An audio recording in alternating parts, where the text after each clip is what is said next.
see, the usual gang of misfits and dope addicts are here.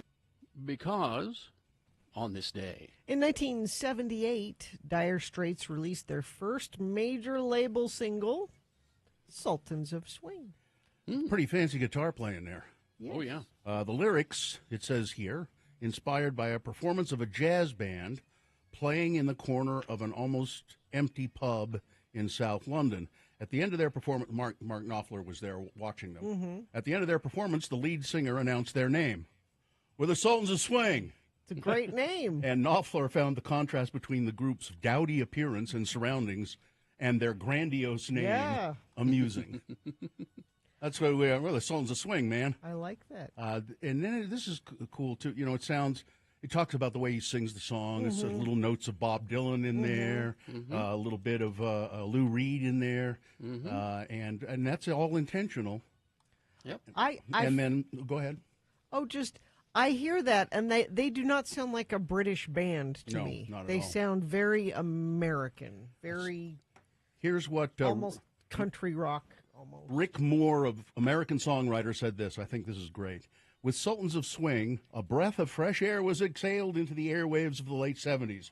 Sure, Donald Fagen and Tom Waits were writing great lyrics about characters that you'd love to meet, and Jeff Beck and Eddie Van Halen were great guitar players. But Mark Knopfler could do both things as well as or better than anybody out there. Oh, yeah. Oh, yeah. The guitar playing is just, I haven't listened to that song in a long time. It's just phenomenally good. And what is Mark Knopfler doing these days? I don't know what I think he's still touring, isn't he? he's up to. He certainly should be. He worked on movies, I know, for a bit. He talks about writing that song. He said, I wrote the song using an old National steel guitar, and it was just sort of okay. And then I bought my first Stratocaster. And I played it on the Stratocaster and went, oh, this is how it's supposed to go. Not much. Last album he recorded looks like it was in 2013, so not much Just for the a last solo 10 album? years. Yeah, he did a country album with Emmylou Harris. That's, Emmylou Harris. Everybody does something with Emmylou Harris. Have you done anything with Emmylou Harris yet? You got to get on that. I'm scheduled for next month. Okay, good. What have you done for Emmylou lately? Nothing, but next month she's, well, you know what. I'll tell you what. I tell you what. Well, it could be he's sitting back and just enjoying the money, you know? So, well, he certainly deserves it. So what do we? Yes. So we got Sultans of Swing. We got You're asking about songs? Yeah, of Dire Straits? other Dire Straits songs. Allow me. Yes, please. I bet that was sort of a cue. Yeah, let me. You thought Carrie had it up there to give us a fart around? This is in my personal library. Yeah. Let's see what we have here. Fart around with the. Let's see. Here's a little song. Let's see. Is that that's not Romeo and Juliet, is it? No, it's not. We'll get to that. Okay. This is from Brothers in Arms. This is Why Worry. Oh. Which is a nice little lullaby. I'm not great with Dire Straits. Now here's one of my favorites. Let me zoom into it here.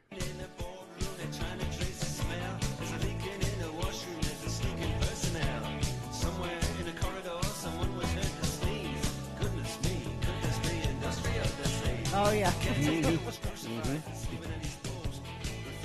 I do like this one. Let's see. All right, now we'll go to my favorite Dire Straits album, Making Movies. I could play just about every track off of this for you. The first Dire Straits tour, they opened for Talking Heads. Oh, that would have been fun. That I would tap into my superpower that I wish I had. Which is?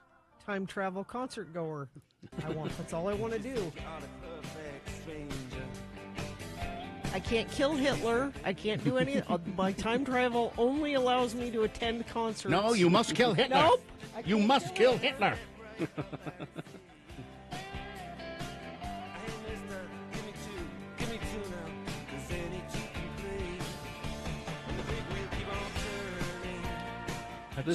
This entire album is one of my favorites. Making Movies, because it has this on it, which is a great song. What's this? This is Romeo and Juliet. Yeah. A song that does not deserve its music video. I don't know it. What happens in the music video? It's a terrible music video. It looks like it was put together by some high school, kid who thought he had conceptual art training. Sing the streets of serenade, laying everybody low. Well, it's really Dylan-esque, isn't it? That he made. Find the street light, steps out of the shade, says something like, you and me. He does Dylan better than Tom Petty did, I'll tell you that. Juliet says, hey, it's Romeo. He nearly gave me a heart attack. He's underneath the window. And it's Lou Reed. Lou Reed and Bob Dylan kind of mixed together. It's amazing. Shouldn't come around here singing up at people like that. Anyway, what you gonna do about it? Anyway, I like that. That's great. That entire album is just amazing. Then, of course, there's a little toss-off happy party song. Yep. Just Twisting by the Pool? No. Yeah, Twisting by the Pool.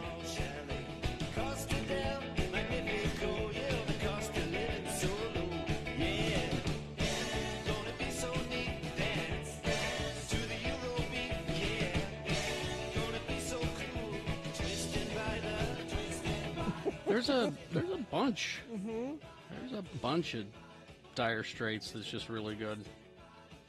Well, Money for Nothing, though. You haven't done that, and that's got to be their biggest hit, right? Oh, that is their biggest hit. Money for Nothing. Yeah. We played that not that long ago. I don't own that one. You don't have that? Their biggest hit? Well, I don't own that one. This is Carrie's private collection. Yeah, that's my private collection. Let me go to... So you don't have Walk of Life probably either, do you? I do not, no.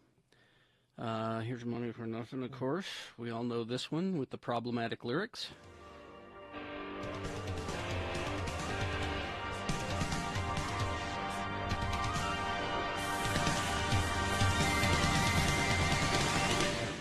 I forgot that opening. Now this is a good video. Yeah, this is a good video.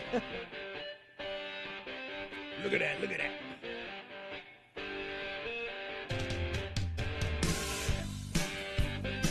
This song was, you couldn't escape this song at one time. I might have to spend some time with Dire Straits today. Go down the Dire Straits hole. I might have. It will serve you well.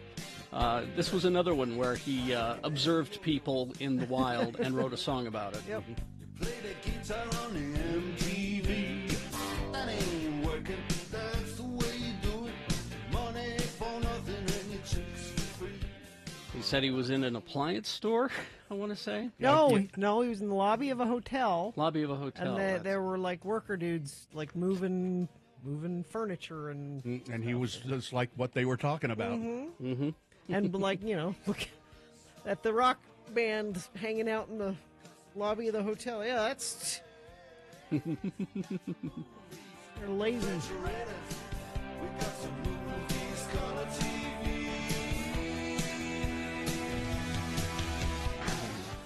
Anyway, yeah. Well, there it is. That's farting around for sure. I'll say that's some prime farting around there. Well done. All right. Yeah, and everyone's requesting songs. That's all on the Making Movies album. That's all of that stuff you're requesting. Go and take a look at it. It's delightful. You could purchase it today. Yes, you could. All right, let's begin so we can end. We'll take a break, and then we'll come back and take your check-ins. You got to check in today because I need your energy. Oh, no, Bill. I was up most of the night and feel terrible, so check in and tell me it's going to be okay. 877-602-9696 is the number.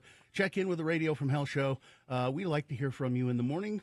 877-602-9696. You can also text us 33986. But if you use the phone number, 877-602-9696, one of you random checker-inners would get probably a Radio from Hell coffee mug at the very least. Probably. Maybe even we'll throw some tickets in there. We've got Brent Cobb tickets. That's tonight at the Stateroom. And then Fruit Bats tickets. That's tomorrow night at the Commonwealth Room. Your choice. Okay, do it.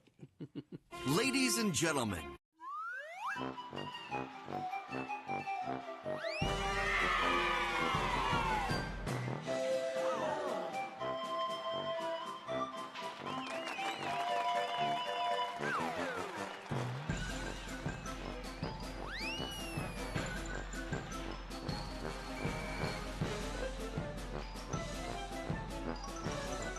Radio from Hell with Carrie, Bill, and Gina. 96.3 FM, X96. Last week, these little girls came up to me. Ow. They come running up to me, and they go, and I mean, they're like 12 years old or 11, and they go, are you Bill Allred? And I said, yeah. And they said, do you remember us? And I said, no. And they said, you threw us out of that garage in your backyard a couple of weeks ago. What? You had kids in your garage? Not my garage, my neighbor. She has this old garage, and the Wait a top minute. of it. No, do you have an infestation? Yeah. Is it like little girls? That's what it was like. It was an infestation of little girls. And the old garage has like a top place that you can walk up some stairs and go into, a second story, but it's just ramshackle. You know, you can see through the ceiling and the floorboard. You ought not be walking Yeah, around. It's more of a shack than anything. Yeah, and I realized there were some kids up there so I went over, and there were these little girls in there trying to clean it up and make a playhouse out of it. You know, and A fort. We want a fort. Yeah, and I was nice to him because I said I know how attractive this is to want to do this, but it's really not safe. Plus, it's filthy. And I mean, they had cleaning equipment in there and all of this kind of stuff. And I said, it's really not safe. Yeah. So and there were other kids coming down my driveway and stuff to go up there with them. And I said, so come on out and please don't do it anymore. And you know, they haven't. I could have I was going to put a lock on the door for my neighbor. And I haven't gotten around to it, but I don't think anybody's been up there since. Yeah. At least I don't think so. But then apparently there were some older kids who recognized me, apparently. So they were just really excited that they had been thrown out. Kicked us They out. kicked us out of that place. Does that mean Jonesy's going to scream like that someday? No! Is that what girls do? Yeah. Hi. Being there for kids is super good fun. Who is that? Who is that that says super good fun? It's a PSA for some kid thing. But you don't know who it is? No. Hi. Being there for kids is super good fun. All it takes is a little know-how. All it takes is a little know-how. Yeah, super good fun. 96.3 FM, X96.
speaker to play X96. I think that was, by the way, the runner-up in the Tiny Desk concert, or NPR's Tiny Desk concert. The runner-up. Didn't quite make. That was the one funny part of the MacGruber movie. 877-602-9696. That's a number. You could use it and call and check in with the Radio from Hell show. Let's see. One person is checking in. Hang in there, Kent. We'll get to you in a second. Should we begin the show? Get your car ready for summer road trips with Big O Tires. Buy 3, get 1 free sale now through June 4th. Stop by one of the 50 locally owned locations or make a convenient appointment online at bigotires.com. You know, the sun's been up for over 10 minutes now. We just came up and we didn't even notice. The sun will set today at 8:41 p.m. The moon, a waxing crescent moon, just barely 1% of it. 1% of the disk is visible. The moon will set today at 9:13 p.m., today being Friday. It's the 19th day of May in the year of our Lord Jesus Christ, 2023. It's Bill's birthday. There are 96 days until August 22nd. You know why I know. Note that? August 22nd is National Take Your Cat to the Vet Day. Ooh. Why? Well, because, you know, cats love it when you shove them into a carrier and go for a ride in the car, and then the vet pokes and prods at them. They love it. Going to the vet is fun for Kitty and for you. And this is the Cool for Cats edition of the show for people who feel like hell in the morning. Radio from Hell, starring the Lords of Morning Radio, Carrie Jackson, Bill Allred, and Gina Barberi. Katie for short is our fine producer and board operator today because Carrie is still at home. We anticipate him being at home throughout the weekend, too. Maybe here Monday, maybe. Maybe. And we have Jay and Dawson helping out as well to keep the show running. And do we have somebody who wants to check in? I think we do. Mm-hmm. It's now 877-602-9696. There are 2 lines available, but let's go to line 1. Kibble Kent. Yes, sir. Oh, I know Kibble Kent. Is it because you work at the dog food place? Yes, sir, it is. Yes. How are you today? Kind of covered in kibble. We had a bin get stuck, a silo full of kibble. Yeah. When that happens, you get to drill holes through it and then pound on the bin legs and possibly throw a heavy metal spike from above. Oh, that try and bust up some seized kibble. Did you finally bust up the seized kibble? Got about 99% of the bin freed, so bosses are happy. I'm happy with my crew. We all put in a good night, but I feel disgusting, and I'm glad to go home and shower. Yeah. Do you when you get home? I mean, do you smell like the dog food plant? You have to. I can't tell anymore.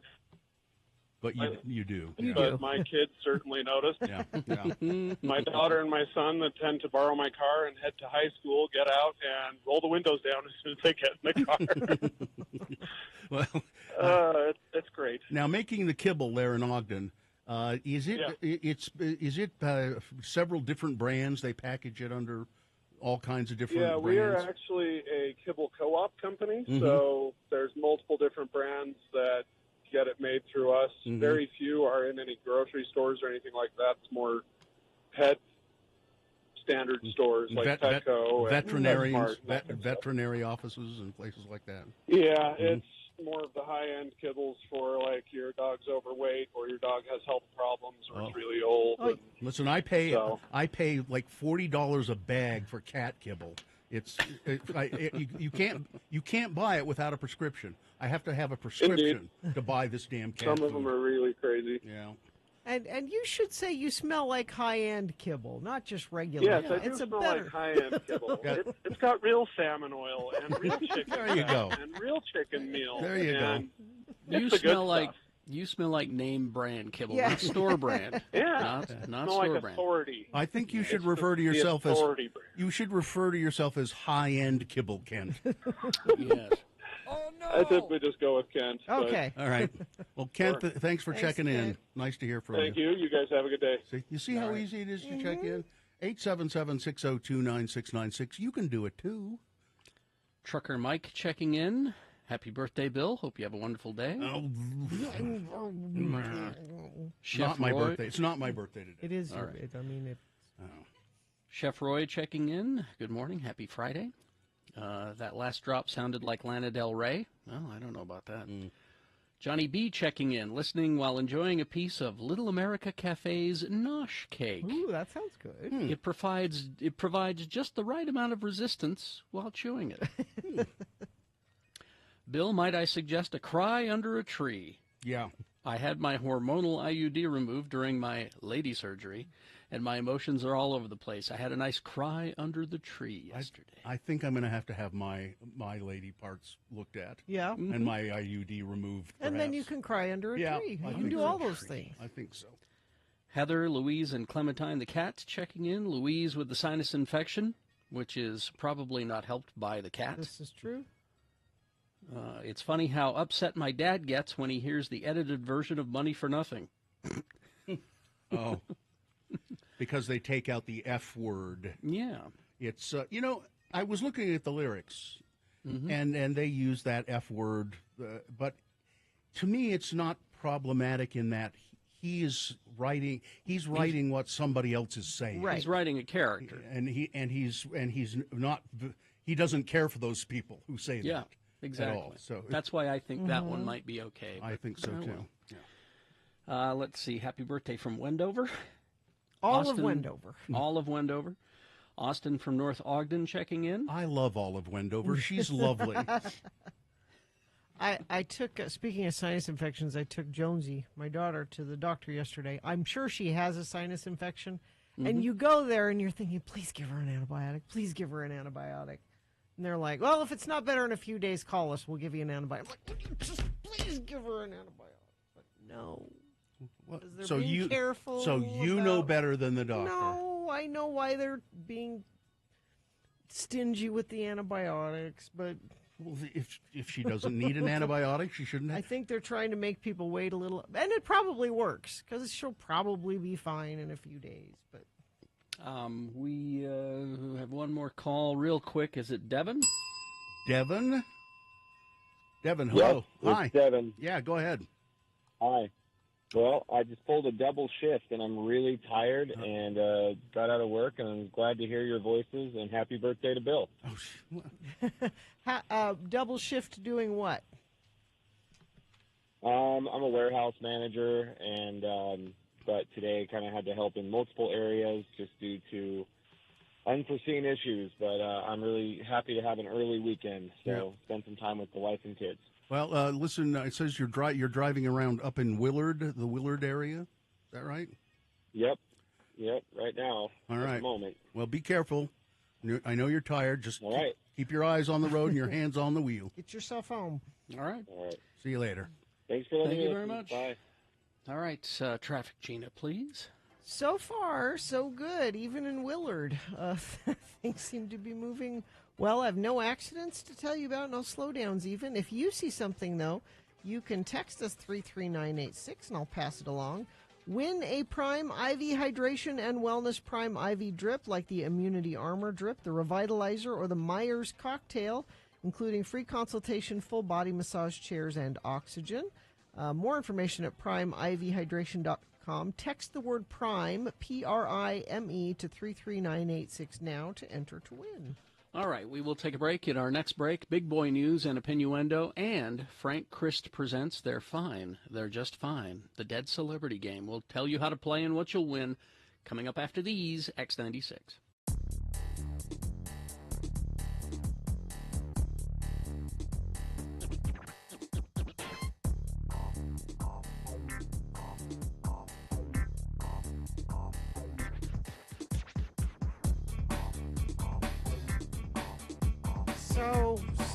So up at the Christmas tree farm. Okay. It's a farm. There's fields and you know what's in fields? Mice. Field mice. And I warned my family. I have theme music for the Christmas tree farm, okay. by the way, just so you know. I warned my family, up here, you have to close the door, like immediately when you walk through it, because there are mice that hang out by the door waiting for you to open it so they can come in the house. They camouflage themselves. You can't see them. They're disguised as doormen. There's no way that they can fit through any little cracks or anything. You have to close the door. And my little farmhouse there is immaculate. It is spotless, which means it was very apparent to me when it was not spotless anymore, and I found evidence of a mouse, and I freaked out. Evidence of a mouse. It was just poop? Poop? Yes. Mouse poop? Scat? Yes. So Droppings? Yes.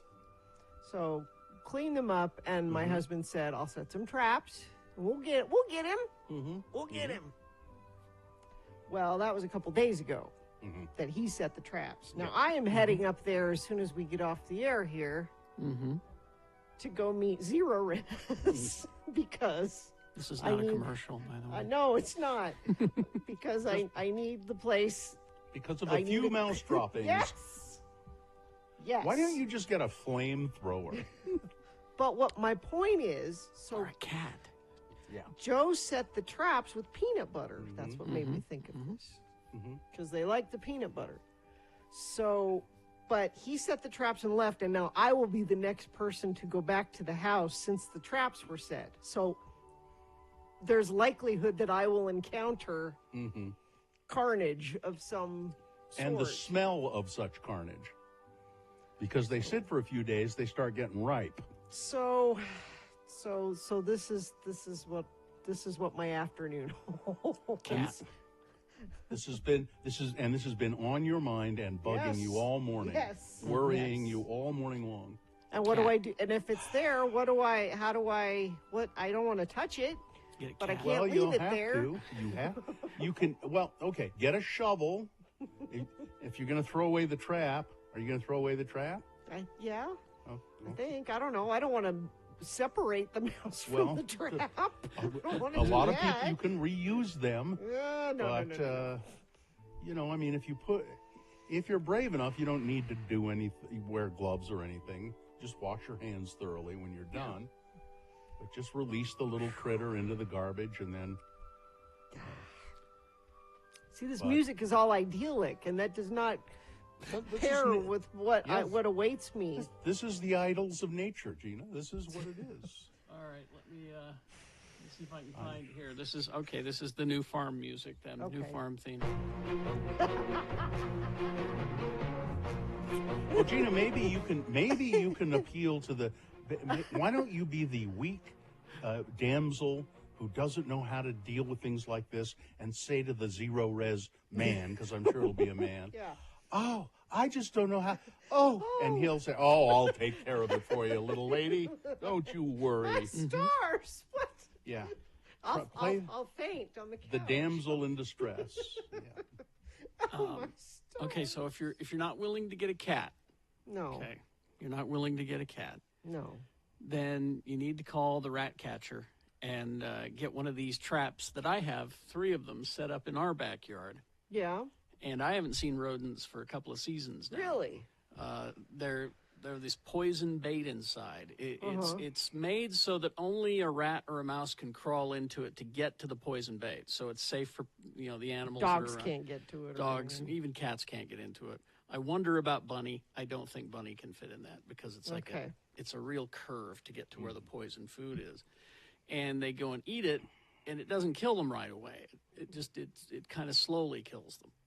So I'm sure it's excruciating if that gives you any pleasure. Well, no, I mean, I don't want to be mean about it. We just had the rat catcher out back a week or so ago, and already I've found a carcass. Really? Okay. It's not a rat. It was a baby rat. It's not full grown, but it was a baby. So it works. Here's what you're going to have to contend with, however. What? As long as there are fields around that place, there are going to be mice in that house. Unless, now, here's the solution. Cat. You and your you continue your real estate holdings, your greedy developer holdings, and you buy up the farmland that's around and pave it and put up a convenience store. There you go. Oh, so I pave paradise and I'll put up a parking lot. Exactly. Cat'd be easier, but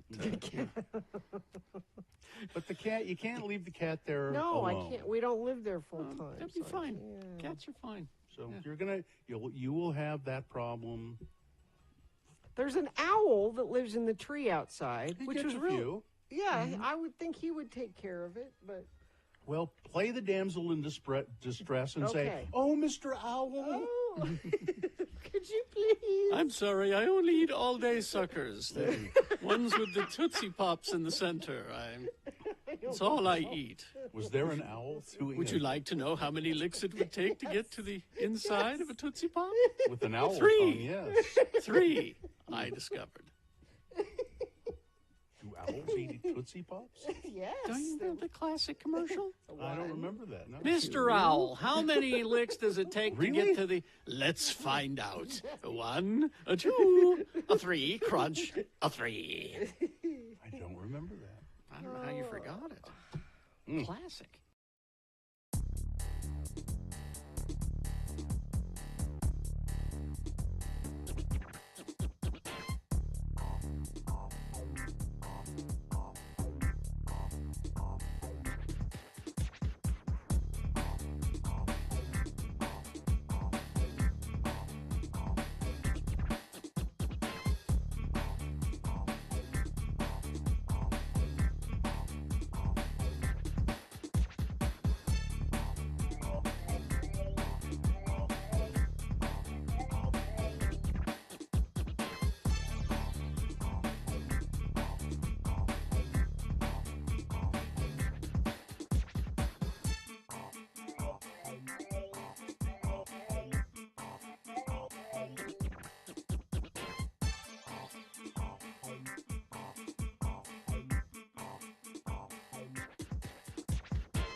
On this day, in 1986, Peter Gabriel released his 5th studio album, So, featuring everything. Featuring everything, yeah. It's a huge album. Sledgehammer, Don't Give Up, In Your Eyes, Red Rain, and that song, of course, Big Time. Big time news and Opinioendo now. But right after that, don't forget it's Frank Christ presents They're Fine, They're Just Fine, the Dead Celebrity Game. You will be presented 4 celebrity names. 3 of them are fine. 1 of them, not. Not so much. Pick the dead celebrity. You'll win a fabulous prize. What is that? That fabulous prize is Utah Arts Festival tickets. Oh, okay. Arts Festival tickets, if you can name the dead celebrity. Coming up after this, Big Boy News and Opinioendo, brought to you by. Become a nurse in just 32 months at Nightingale College, blending online classes with on-ground supervised field experience, virtual college, actual nursing. Start your nursing journey at nightingale.edu, now accepting enrollment for fall semester. Well, he was a legend in this town. Dick Nourse has died, longtime Channel 5 anchorman, passed away at the age of 83. From his first newscast back in 1964 until his last newscast in 2007, Dick was the trusted voice of KSL News, but of pretty much every news here in Salt Lake City and in Utah. He had a great voice. He was a 3-time cancer survivor, born in 1940 in Grand Junction, Colorado. By the time he was a young man, Richard Nourse had it all. The looks, the intelligence, the voice. I saw some film of him when he was really young, and I don't know what was going on. That sound wasn't on. He was wearing a robe, and he was really young, and he had long, kind of fluffy hair, and he was being interviewed by, looked like a really young Shelley Osterloh or something, and he was just as sexy as you could be. There's also video of him in Vietnam doing some reporting. Yeah, he went to Channel 5 sent him there. He said, I want to go and see for myself what's going on. I want to report from there. And there are Utah boys over there fighting, and so I want to go see it and report on it. And he did. He began his broadcasting career in radio in Western Colorado, KRAX, and Eastern Utah, AM and FM in Grand Junction. His shift to TV started with a stop in Salt Lake City to visit his brother. Dick was on his way to a job in Sacramento when KSL said, you want to stick around here? And we like your voice. You want to be on? And the rest was history. And, of course, then the team of Nourse, Welty, and James were just about the biggest thing that could possibly, everybody watched Nourse, Welty, and James. There was just no two ways about it. And then he had a series of co-anchors over the years, and all of them spoke highly of him.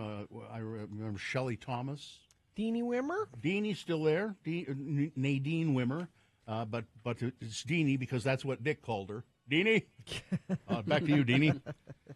Dick Nourse, his health had not been good for a few years. Lots of cancer, like different kinds. And I spotted him a few times while he was weightlifting. Oh, you're the one that had that story. I thought Gina, Bill had that Gina story. said to me today, I bet you're going to tell your story, Bill, about seeing Dick Nourse at the gym wearing cowboy boots. I said, no, I don't recall that I ever saw him at the gym. Yes, you did, Bill. I said, well, I guess I did, But I made him laugh once. He says, if you could spot me while I do the bench press here, I'd appreciate that. I said, okay, sure. And he starts going, oof, oof, oof. And he finished, and I said, well, now I know what your face looks like while you're having sex. Jeez. And he went, and nice cowboy boots, Dick.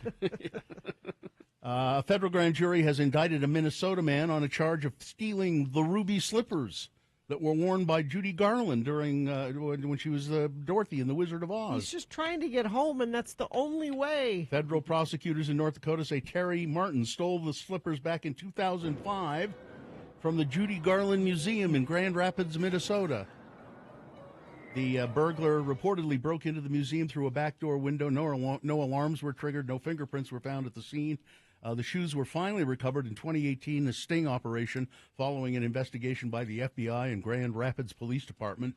Judy Garland wore several different versions of the ruby slippers in the movie, but they're all... Yeah, some of them are in the Smithsonian, aren't they? I think there's a pair in the Smithsonian.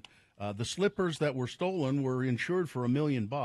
They now have an appraised value of $3.5 million. wow. Lori Vallow Daybell has been charged with another crime. And She's done lots of criming. She's facing additional charges in Arizona related to, it says here, a spate of murders. Why do they use several murders attempted murders that prosecutors say she helped orchestrate in 2019. On Wednesday, the Maricopa County Attorney's Office, and if you go to x96.com/live and see a picture of, isn't she sweet looking? Just a goddess, Bill. Yeah, that is goddess. a goddess right there. The Maricopa County Attorney's Office unsealed a grand jury indictment charging Vallow Daybell with conspiracy to commit first-degree murder in the attempted shooting of her niece's former husband, Brandon Boudreaux. Fox 10 reporter Justin Lum originally tweeted a picture of the indictment on Tuesday, but a spokesperson with the Maricopa County office told the Deseret News the indictment wasn't unsealed at that point, so they had to wait to report on it. But she's... and that's just that. That's not counting the actual murder of her husband, Charles Vallow. That's pending, too. Yep. It'll be interesting when it's all sorted out. How many people she and Chad are responsible for disappearing. An arrest warrant has been issued for a man with an extensive criminal history who police say has been sexually exploiting a teenage girl reported missing in December. Kent Weston Busco, who investigators say is homeless and goes by the moniker Superman, was charged in 3rd District Court with human trafficking of a child, aggravated exploitation of prostitution involving a child, and other crimes. This is a 17-year-old girl. Yes, last month, the girl went to a medical clinic in Salt Lake that specializes in helping people with drug addictions to get some clean hypodermic needles. The girl was with Superman, who wouldn't allow the teen to leave his line of sight and repeatedly spoke over her instead of allowing her to talk to the staff. They got suspicious, managed to separate her from Busco. She disclosed through tears that she'd been sexually assaulted by him multiple times and couldn't get away from him. And so now he's finally going to hopefully get what's coming to him. Yep. And it looks like DeSantis is going to get what's coming to him. The state of Florida will no longer have a massive Disney office complex in Orlando. Disney says it's abandoning a plan which would have brought an estimated 2,000 jobs to Florida. Josh D'Amaro, chairman of Disney Parks Experiences and Products, wrote a memo to Disney employees citing new leadership and changing business conditions for the decision. The campus in Lake Nana would have been the new workplace for cast members and Imagineers. Moving him from California to there. Yeah. They've been planning this for years. Yeah, the move to abandon the project adds to the ongoing feud between Disney and Florida Governor Ron DeSantis. And this is good, means a loss of jobs and a lot of money to Florida. Here's what I would say about this, though. Yes, it was perfect conditions to stick it to DeSantis, but it was also Bob Iger saying, this plan is stupid. Why are we building this? This should not. We should keep the Imagineers in California. But the plan started under his original regime. Mm-hmm. Oh, did it really? Yeah, I thought it was the other guy that started It's been coming it. along. No, it's been planning for a long time. I've had people I know quit Disney because they didn't want to move to Florida. And I think it seems to me that it was a bad idea to do it, but I mean, it made sense, but everyone was like, "Well, we're doing fine." But I mean, it would have been a larger facility, and they would have been able to do more down there because they controlled and owned all that space. Yeah. But Disney's also shutting down their immersive Galactic Star Cruiser hotel experience. Yeah, a little more than a year after it first launched. It's too expensive. The part hotel, part attraction at Walt Disney World Resort in Florida launched in March of 2022. Guests spend 2 days participating in games, scenarios, and adventures that drew on the settings and characters from Star Wars. Officials at Disney touted the hotel's immersive experience and attention to detail, and people who did it said, it was pretty cool. Yeah, everybody I talked to that did it said that it was just amazing. However, it's just that it was so expensive, and COVID didn't help. A 2-night stay it was $1,200 per person. It could cost nearly $6,000 for some packages for a 2-night stay, and people said that it's just too much. Let's see, how much time do we have here? One more story. Let me find something a little better, a little upbeat. This is upbeat, but it's people being stupid. Current season of Yellowstone will be its last, but the cultural impact of the hit Western will live on in hundreds of U.S. households. You know why? Why? Because new data from the Social Security Administration shows that Dutton, the last name of the fictional family of ranchers featured on Yellowstone, Dutton is the fastest-growing baby name in the United States. It's the new Khaleesi. The name Dutton jumped up 986 spots on the list of popular names for baby boys from number 1,821 to number 835. It's the first time that the name has ever appeared in the U.S. top 1,000. 291 newborn boys plus 16 girls were named Dutton last year. I thought you were going to say Rip. Rip. Yeah, I was hoping it was going to be Yellowstone, that they were naming their kids Yellowstone, but no, it's Dutton. All right, that's it. Sports weather traffic.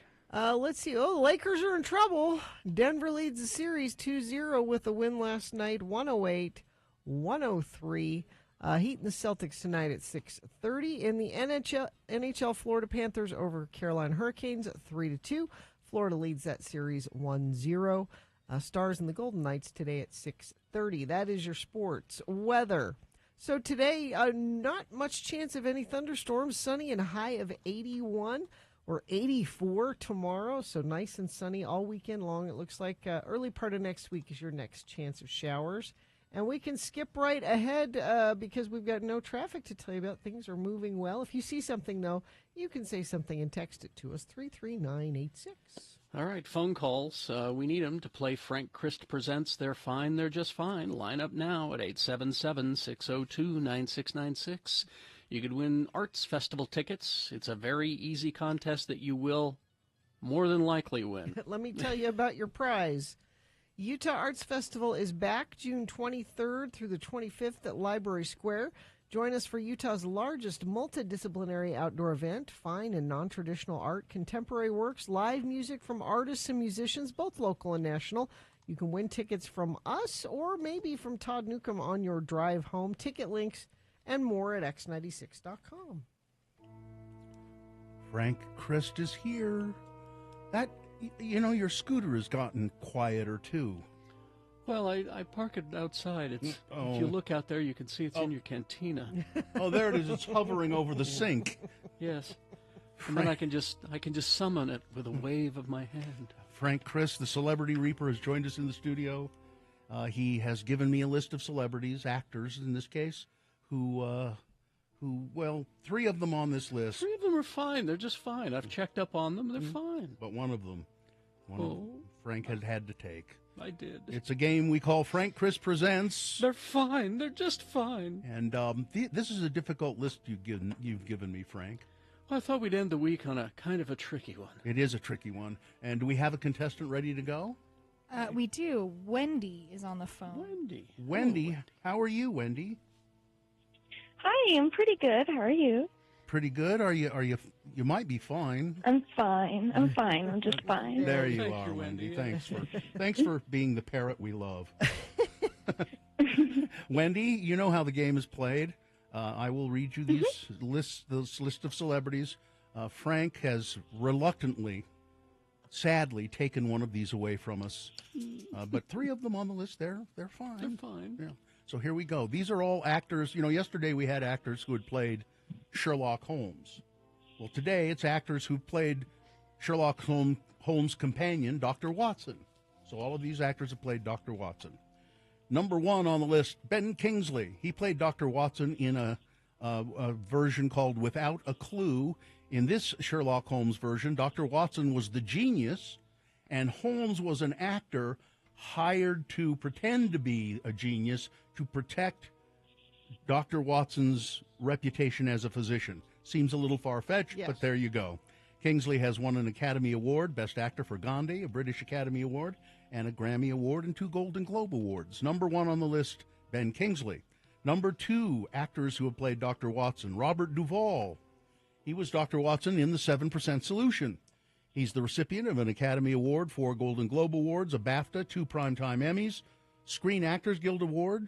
Duvall won the Best Academy Award for Best Actor for his role in the film Tender Mercies. Number two, Robert Duvall. Number three on the list, John C. Reilly. He was Dr. Watson in the mystery comedy Holmes and Watson. He was first recognized through his supporting roles in Days of Thunder, What's Eating Gilbert Grape, The River Wild. He also starred in several Paul Thomas Anderson films, The Hard Eight, Boogie Nights, and Magnolia, as well as Terrence Malick's The Thin Red Line. Number three on the list, John C. Reilly. And finally on the list, Reginald Owen. Owen played Dr. Watson in the film Sherlock Holmes, starring Clive Brooke as Holmes. Owen is probably best known for his performance as Ebenezer Scrooge in the film version of Charles Dickens' A Christmas Carol. Number four, Reginald Owen. Of all of those, who is no longer with us? Wendy? I'm going to go with number 4. Reginald Owen? You'd be absolutely right. That is correct. Yes. Most of them are fine. He died back in 1972. He was 85 years old. He was a British actor, and he moved to America and started working at America. His mansion in Bel Air was rented to the Beatles, who were performing at the Hollywood Bowl when no hotel would book them. Reginald Owen died of a heart attack at the age of 85 in Boise, Idaho. What? And was buried at the Morris Hill Cemetery in Boise, Idaho. He kept referring to the town as Boise. That's true. He was quite a gentleman, though, wasn't he, Frank? Yes, he was. He was glorious. All right. Well, Wendy, congratulations. You picked that just perfectly. We will make sure you get your prize. If you'll hold on the line, I think Dawson will talk to you for a moment, and he'll be very kind and gentle and tell you how you can get your tickets. Get your Arts Festival tickets. Okay, hang on. You didn't make Jude Law one of the people. I thought. No. Well, I didn't include a couple of my favorite Watsons, Jude Law, and of course Lucy Liu, who's my favorite. Yes, Lucy, oh, that's right. With Johnny Lee Miller on the TV. Elementary. My favorite Watson. Yeah. Has anyone seen Pete Townsend? Oh, it's his birthday today, isn't it? 78 today. Yeah. Grace Jones, 75. Oh. She's strong and fine. Yeah, she'll be fine. She'd fight you off, Frank. Out of all those, I'm more concerned about Phil Rudd, though. He's 69, the drummer for AC/DC. More hard living there, I think. A lot more miles, as we like to say at the office. Well, goodbye, everybody. Goodbye. Have a good weekend, Frank. Goodbye. There he goes on his electric, environmentally friendly scooter, Frank Chris. All right, KXRK Provo. We will take a break. We will be back with, Sean Means is going to be here to review movies, including Fast 10. Not X. Not X, Fast 10. Everybody, I've been hearing reviewers. I heard a reviewer there this morning say Fast X. They're wrong, right? Well, we'll get it straight. We'll find out. All right. Coming up, along with some other movies as well after these. KXRK Provo. Utah.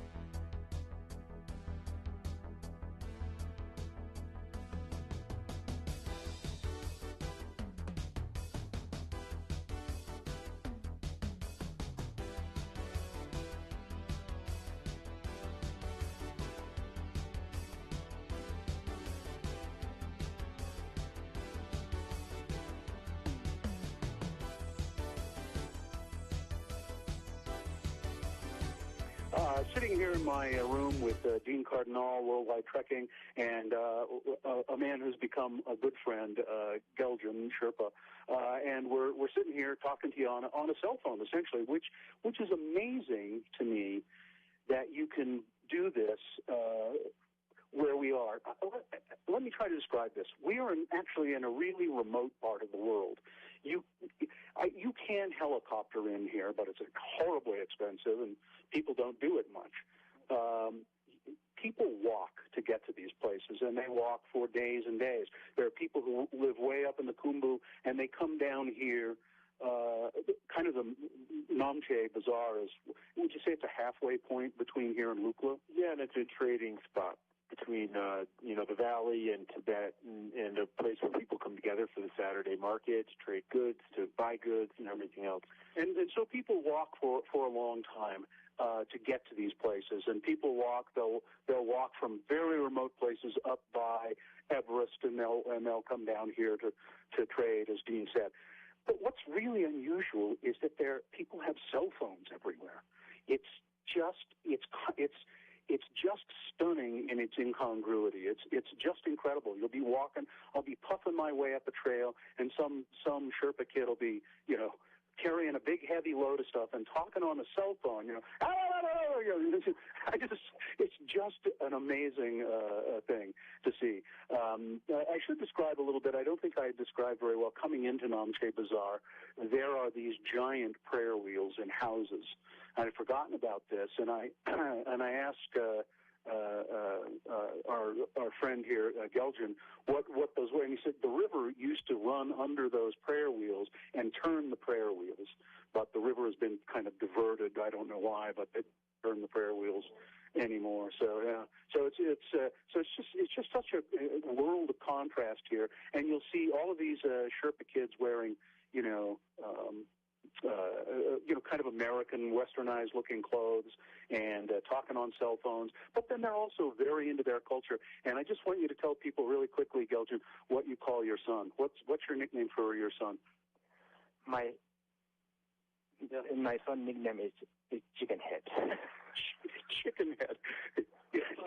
Geljan.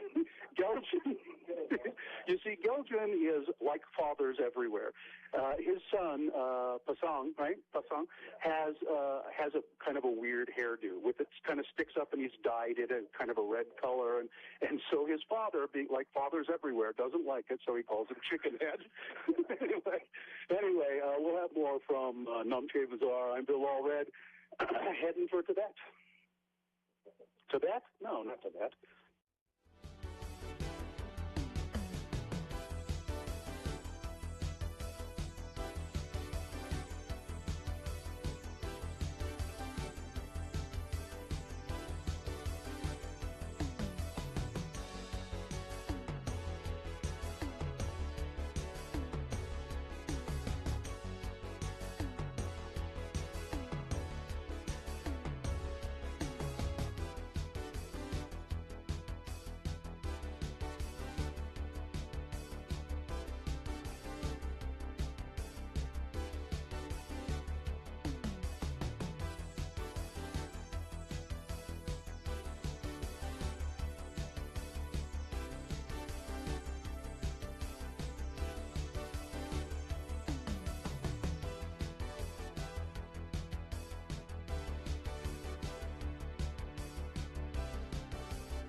All right, Sean Means reviewing movies for us, brought to you by... The Binding of Isaac 4 Souls 2nd Edition is now available at Hastur Games. Successor to the acclaimed Binding of Isaac card, this new edition contains more mayhem, betrayal, bartering, and fun. The base game and several expansions can be bought in-store or at HasturGames.com. Thank you. Well, here he is, Sean Patrick Means, the picture of health.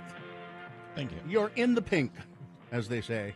Sean is the culture editor of the Salt Lake Tribune, also a movie reviewer, and you can find, you can see, sort of sense Sean's presence as you look at the Salt Lake Tribune, sltrib.com. Sense his presence. Sense his presence there. And you can read his movie reviews at moviecricket.net. Good morning, Sean. Good morning. I do get the occasional byline. I had to write the Dick Nourse obit yesterday. Oh, did you? Oh, you did?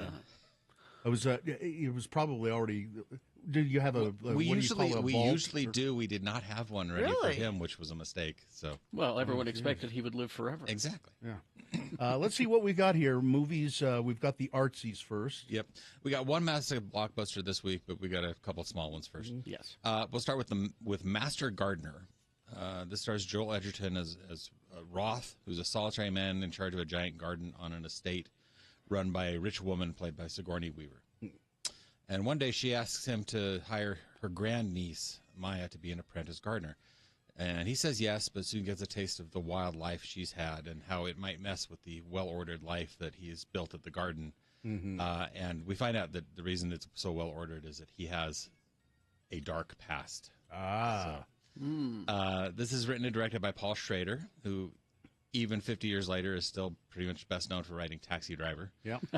Way back when. This is supposed to be the sort of a trilogy after First Reformed with Ethan Hawke and the Card Counter with Oscar Isaac.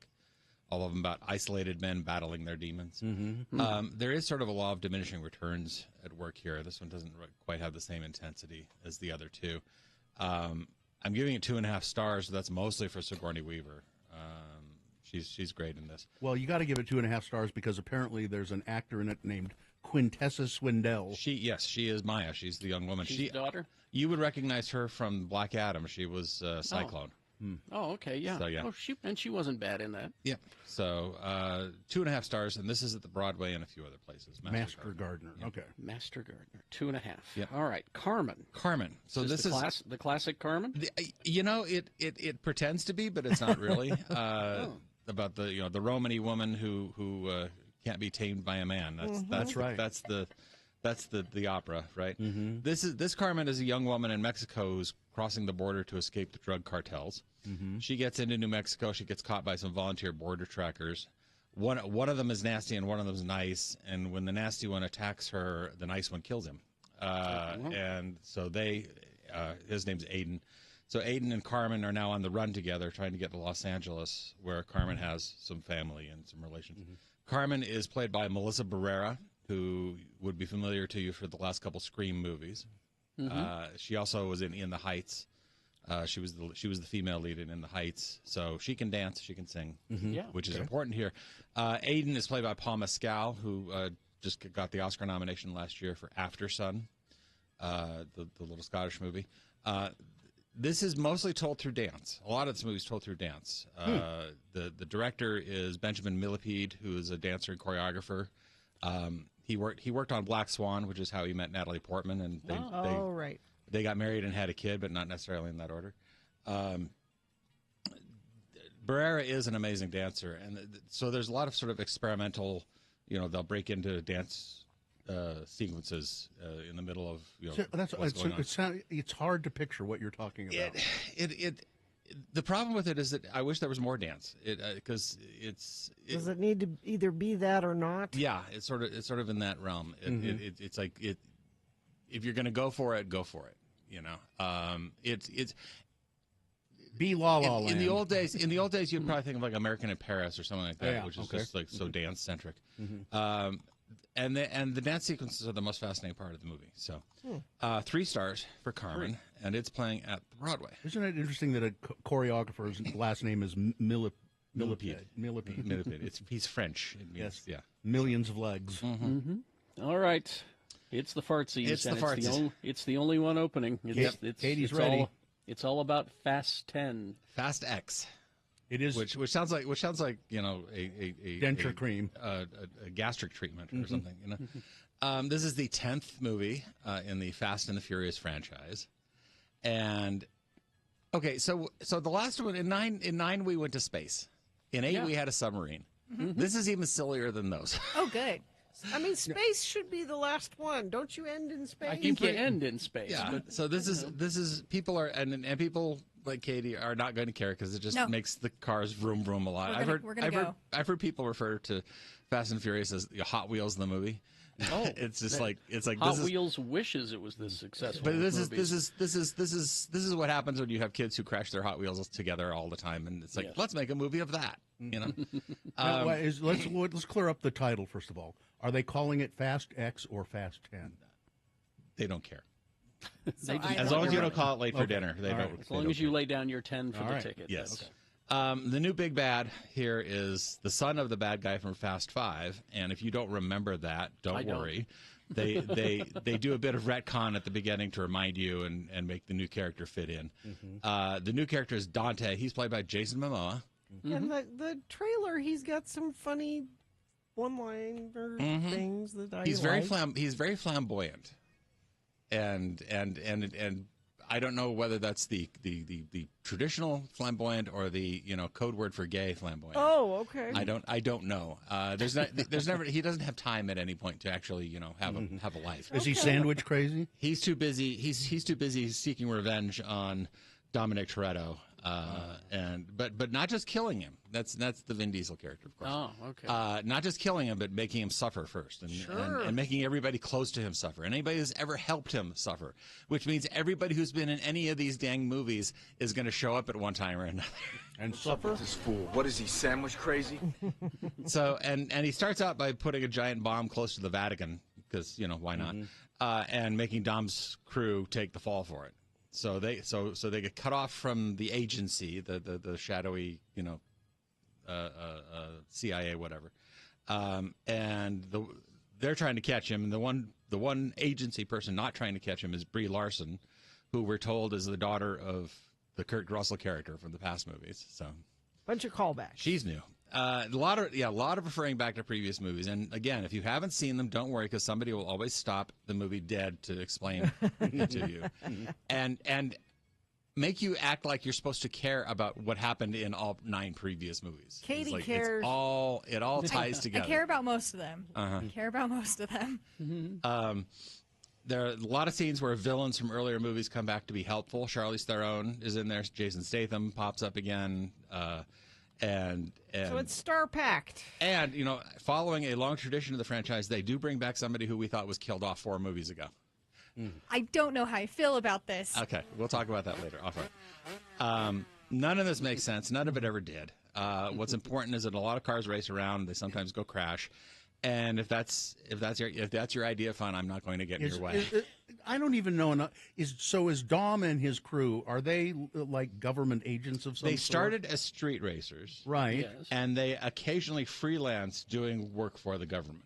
It's like off the books type thing. Okay. Okay. They were criminals and then pulled back in. Yeah. This movie. The other thing about this movie is it does not have an ending. You mean it's still playing right now? So you just leave the theater and it's still playing. I've heard that Fast and Furious is going to go to number 11, and that's the ending. And possibly 12. Really? I thought they were going to cut it at 11. The last, like they're going to cut off like they're going to cut off the money spigot. Come on. No, they are talking about this as a trilogy. A finale trilogy, and so we may get 11, and we're going to get 11 and probably 12. Well, we all know they'll get my money. Yeah, that's why they're doing it.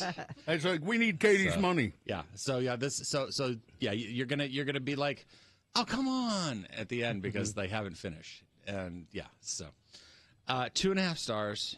Do you care enough to go, oh come on, or do you just go, thank God this is over? Even it's when not over, Bill. Even when it's being stupid, sometimes it is fun.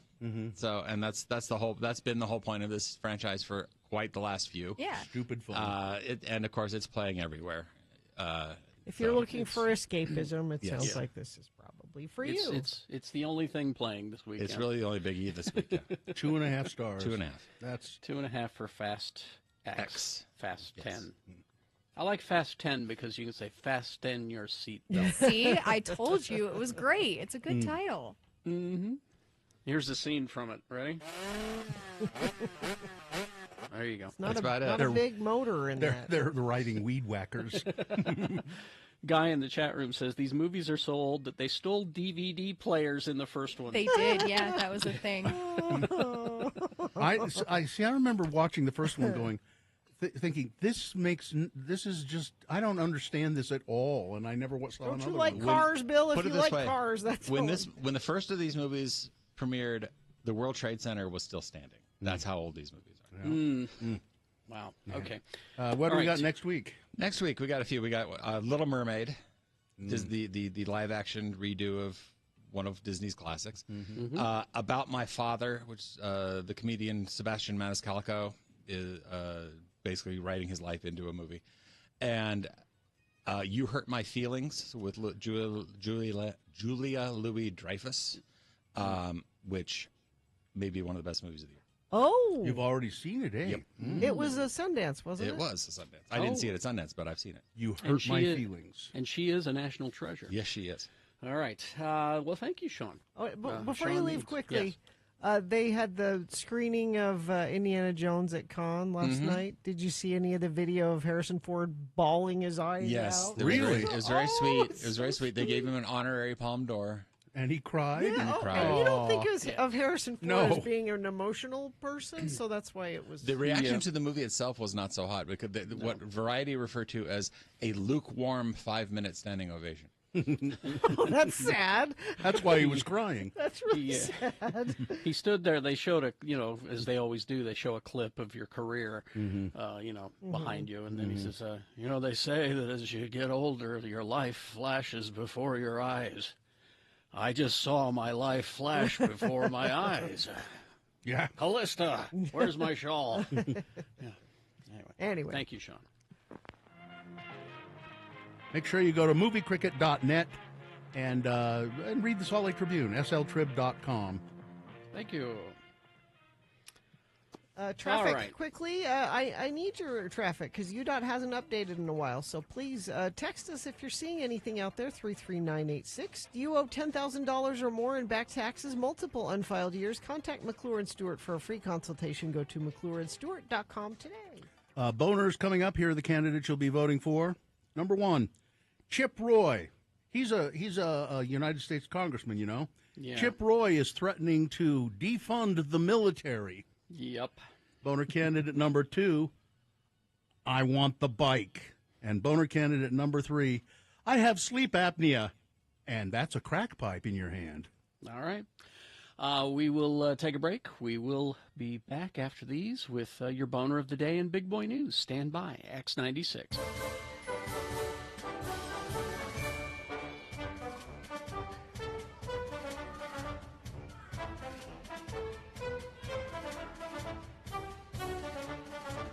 So speaking of TV, I was feeling really down yesterday, and most of this week I felt just kind of down and out of it. And I thought I need some comfort from a TV show. And I thought, oh damn, you know that Joe Pera show? Joe Pera Talks with You. The first season of that was soothing. It was so gentle and so nice. I thought, I wonder, and lo and behold, I didn't know, but there's now a second season of it available. So I sat down and I watched a couple of episodes. I cannot recommend this show highly enough. It's I think each episode is 15 minutes long, something like that. The first one, Joe Pera talks with you about beans, and he builds a bean arch. A bean arch? So it's this, and he goes through it and how he does it, and he built this big wire frame that's an archway, and then he's planting beans at the bottom so that they'll climb up all over the archway. A beanstalk? He's working on a beanstalk. Gene, it's a bean arch. Specifically, Joe Pera, it's a bean arch. And he said, I don't know how tall I'll make it. Maybe I'll make it tall, just so the beans are dangling down and you can just barely reach them. It's just so comforting. And you so feel better sweet. now after I do. watching? Okay. It is so sweet. And I watched 2 of them. And I thought, no, I'm not going to watch anymore because I want to watch them. My wife was not around last night. She was off doing roller derby. And so I thought, I'm going to rewatch them.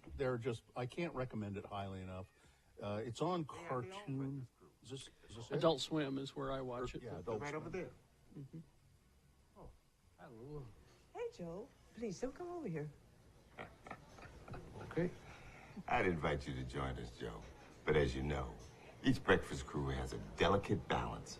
Each individual brings something unique to the table, and that makes for great conversation. I understand. Let me introduce you around to the boys. There's Jack, our political junkie. Joe, did you know that 93% of Americans don't approve of murder? Then there's Jeff, our sports guy. I missed my son's graduation to watch the U.S. Open on TV. Timbrick, he's our Joe Pesci type ballbuster. So, Joe, how old are you? Your face tells me you're 10, but your bald spot tells me you're 63. So what is it? It's just that was from the first season, The Breakfast. Mm-hmm. Joe Pera talks to you about breakfast. Where is this? Adult Swim. Adult Swim. Cartoon And I just find it. I just find it on demand, and it's great. It is a great show. Such a sweet, gentle, wonderful guy, Joe Pera. It's a shame that we couldn't find a place for them before now, but I have learned that people mostly want to watch shows about people, so I tried to respect that. Someday, though, I'll make a program with only trees. Maybe even start my own network. Tree TV. No people, just trees. That's Joe. Maybe every now and then we'd show an NBA game, but that's it. That's it. I can't be the only one who'd prefer to watch Old Chico, a 9,000-year-old spruce, after reading the news.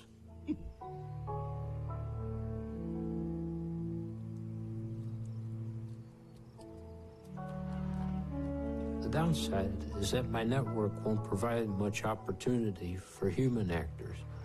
But as we reassess what is essential, I wonder if actors are. Well, there are definitely two. Ed Harris and Elizabeth Hurley.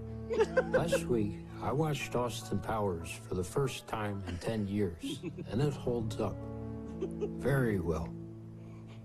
A complete send-up of spy films, and one of the things that makes me laugh most. And Elizabeth Hurley is the perfect straight man to Austin Powers.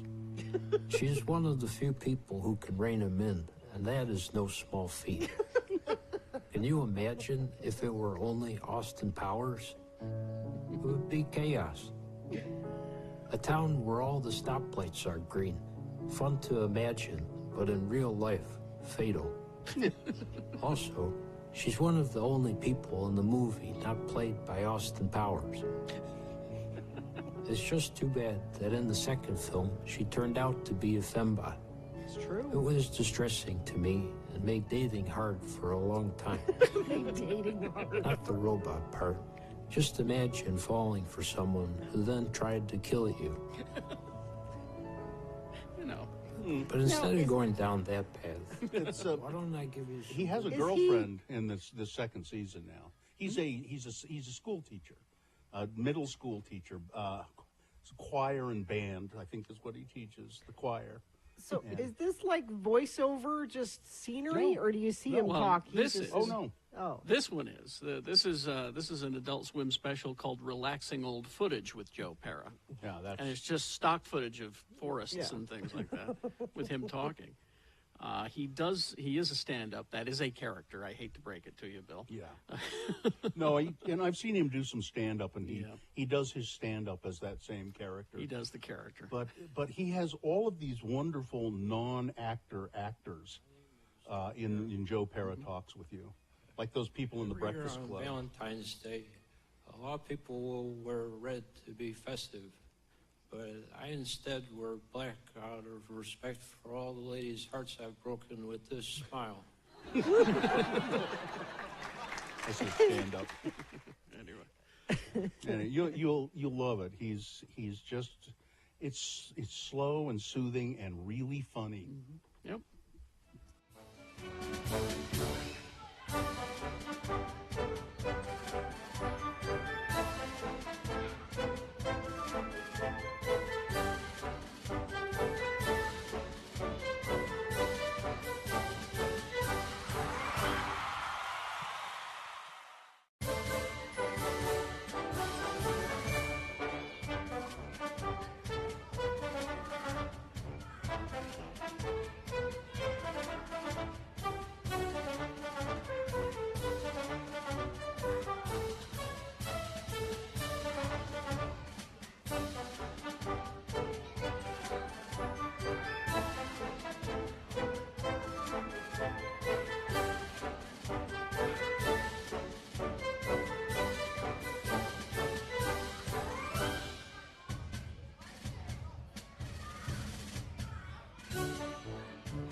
Because, well, we just found out. Yeah. Andy Rourke, the former bass player for the Smiths, has died at age 59 after a battle with pancreatic cancer. I think I like that song more every time I hear it. It's lovely. It's just got something. And then right at the end when he just starts singing, there's a light that never goes out. Just Johnny Marr released a beautiful statement. It is with deep sadness we announce the passing of Andy Rourke after a lengthy illness with pancreatic cancer. Andy will be remembered as a kind and beautiful soul by those who knew him and as a supremely gifted musician by music fans. Yeah. Did Morrissey write that? Probably. Did he write most of their stuff? I think he wrote the lyrics. Yeah. And as many problems as I have with current Morrissey, I have to say, you tip your hat to old Morrissey. Yeah, influential band, genius that's for sure. Just that there was nothing that sounded like that. Yep. Totally influential. Andy Rourke. All right. Let's get to Boner of the Day. 3 news stories. These are examples of bad, stupid, funny human behavior. You will decide with your vote. Of these 3 candidates, which one is the worst? Which one deserves to be Boner of the Day for today, 19th of May, 2023. We'll give you 2 candidates now. A third after the news. Once you've heard all 3, then you will vote. One of you lucky random Boner voters will receive. Can't buy it. Got to win a Radio from Hell Boner t-shirt. Boner candidate number 1, Chip Roy, and he's a congressman, from Texas. He's threatening to defund the military. Chip Roy made that declaration after his office received several statements from the military urging the celebration of LGBT holidays. A May 3rd memo. So this is the military saying we should do this. Yes. A May 3rd memo from the Air Force told commanders to, quote, plan and conduct appropriate activities in honor of Pride Month. And a flyer from Robins Air Force Base in Georgia advertised Pride Game Night on June 1st. These items, along with increasing rhetoric praising the LGBT community coming from the military, has led Chip Roy to urge Republicans to take a drastic action to put a stop to it. He's urging the Republicans to withhold support for military funding over the Air Force. Because of if you are in the military, you should not be a Republican. Here's what Mr. Roy says. The Air Force and Defense Department sanctions this ridiculous use of taxpayer dollars and then expects members of Congress who represent Americans who are livid about this stuff to greenlight an $800 billion plus DOD budget. If DOD doesn't put a stop to these kinds of divisive, frankly embarrassing DOD events, you're the one making Republicans should pull support for this year's National Defense Authorization No, I mean, you're absolutely right, Gina. They're the ones who are making it divisive. This is the military saying we should do this. Because guess what? You've got people in the military. Don't say it. Don't you say it. Don't you dare say it. Boner candidate number primitives, 1. Man. Chip Roy is threatening to defund the military. Boner candidate number 2. I want that bike. This is, New York City's public hospital system on Tuesday ripped a now viral video appearing to show one of its white employees making a dramatic scene in Manhattan as she appears to try to take a rental bicycle away from a young black man. Yeah. They say the video is disturbing, and the healthcare provider is currently, the young woman is currently on leave. Yeah, he had reserved it. It was his bike, and she stuck her leg over it and said, "No, it's mine. I'm taking it." And he's like, "Lady, I paid for it. I paid for the bike. It's on my account." The young woman is wearing hospital scrubs. She appears to take the city bike or try to take the city bike from a young black man who said he'd already paid for it. The woman's lawyer has told Insider that the woman paid for the bike. The unidentified woman, who appeared to start crying after repeatedly screaming out loud for help, has been accused of weaponizing her tears in the incident. Some have condemned as racist. Help me, help me, help me, please help me. She was totally faking it. There were a bunch of people standing around. They're filming this and they're watching the whole thing. She starts fake crying, and then when she notices it's not working, she just immediately stops. She wasn't really crying. And there was a totally free bike right next to that one. That poor guy. Boner candidate number 1, I want the bike. Coming up in a moment, boner candidate number 3, I have sleep apnea. And that's a crack pipe in your hand. Boner candidate number 3 coming up after this. Big Boy News and Pinuendo, brought to you by... Feeling better just got easier with Prime IV. Get vitamins and minerals infused directly into your bloodstream and feel better. Current offers at primevhydration.com. Oh, this was fascinating. Priscilla Presley. Looks like she has settled her dispute over Lisa Marie, that's her daughter, Lisa Marie's trust fund for millions of dollars. But she has lost out on one of her big asks. Priscilla wanted to be buried next to the king, Elvis. This according to sources with direct knowledge. Sources say that while Priscilla and her granddaughter, Riley Keough, that would be Lisa Marie's daughter, battled over Lisa Marie's trust, Priscilla wanted something other than money. She wanted a burial spot next to her ex-husband, Elvis Presley. We're told that Priscilla's request was a non-starter. Nope, sorry, can't. We're not going to let you be buried next to Elvis. Why, though? Why does it... I don't know, because they don't like her. Easy thing to... Nobody in the family likes her. But the fans like her is the thing, and if it's a tourist attraction, which is what Graceland is, this is another reason to go. I'm confused why that wasn't an easy... Okay, fine. You can be buried there. She backed down without too much discussion, and she will... and that means that... And then they said, okay, here, you get some of the money. And she gets a big chunk of money from the trust. But they were trying to withhold it because she said, I'll give all that up if you just let me be buried next to Elvis. Nope. Unless he left some secret, document that said, whatever you do, don't let don't let Priscilla be buried next to me. Priscilla says, although I don't plan on going anywhere anytime soon, it is my family's and my wish for me to be laid to rest with my daughter and the love of my life when that time comes. I appreciate the love from all of the fans. It sounds like some section of the family, they're just being terrible people. Corey Richins' detention hearing, which was scheduled for Friday, today, was postponed due to amended charges, which include new insights into the murder case. Richins was charged earlier this month with criminal homicide, aggravated murder, first-degree felony, 2 counts of possession of a controlled substance, and so forth and so on. Her amended charges include all new information on events leading up to the murder of her husband, Eric Richins. Her detention hearing has been postponed. Eric Richins and his wife, Corey, had a premarital agreement on June 15, 2013, establishing that each did not have rights to the other's present or future income, property, or assets. Because he had, family business thing that existed before. Except if Eric Richins died, while the two were lawfully married, his partnership interest in his business would transfer to her, the court document revealed. Among Eric Richins' premarital property is his home in Camas, which I think is a very nice home, in Summit County. And in December, Richins discovered that Carrie, I guess it is, had obtained and spent $250,000 home equity line of credit on the home, withdrawn at least $100,000 from his bank account, and spent in excess of $30,000 on his credit cards. She is accused of poisoning him, right? Yep, fentanyl. Yeah, fentanyl. Took out a $2 million life insurance policy on him that he didn't know anything about. So they've paused this because they're like, oh, there's a whole lot more here we need to gather up. Better look into this. Yeah.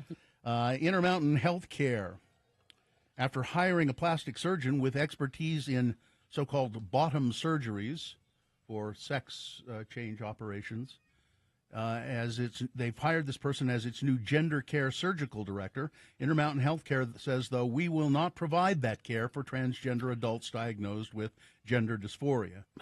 Suzanne Draper, Intermountain's vice president for business ethics and compliance, confirmed in April that the company has never offered phalloplasty, is what it's called, or vaginoplasty, as part of their gender-affirming care, according to a letter obtained by the Salt Lake Tribune. And in a statement provided to the Tribune, Intermountain said it has made no changes to the extensive adult gender care services it provides to the community, including surgeries. However, it appears Intermountain was planning to start offering the surgeries to such patients with the hiring of Dr. Nicholas Kim, who's an expert in this sort of thing. And KUER reported Thursday that transgender patient Amber Shervier was scheduled to receive a vaginoplasty from Kim at Intermountain Health and received a call in February canceling the procedure. Sue Robbins, member of Equity Utah's Transgender Advisory Council, said Thursday she had heard from at least one patient with similar experiences. So it looked as though Intermountain was going to go ahead and start doing this. And let me stop you there and reiterate what you said. These are adults. We're not even talking about kids. No, these are grown adult people that are deciding that this is what they need to have done. Intermountain noted in its statement that the procedures, known as bottom surgeries, are offered in the community by other providers. The statement did not say Kim was hired to perform those surgeries, but that Intermountain aims to hire best, most skilled surgeons. So it looked like they were planning to do it, and then they decided it was too politically... And it's all politics. And that's all it is. And this does indicate that they'll do the top surgeries, but not bottom. Boy, people are upset. About? Well, because I think the Capitol, you better get a good look at our state Capitol building before it crumbles. Why will it crumble? Well, because the new flag is flying over the Capitol now. So? Yep. Yep. For the first time, they hoisted it up there yesterday, and that new flag is going to probably make the Capitol crumble. Again, if these are the things that are bothering you, you have a wonderful life. Yeah, get some problems. Get some real problems, because this is not a problem. Yeah. You know what's really sad?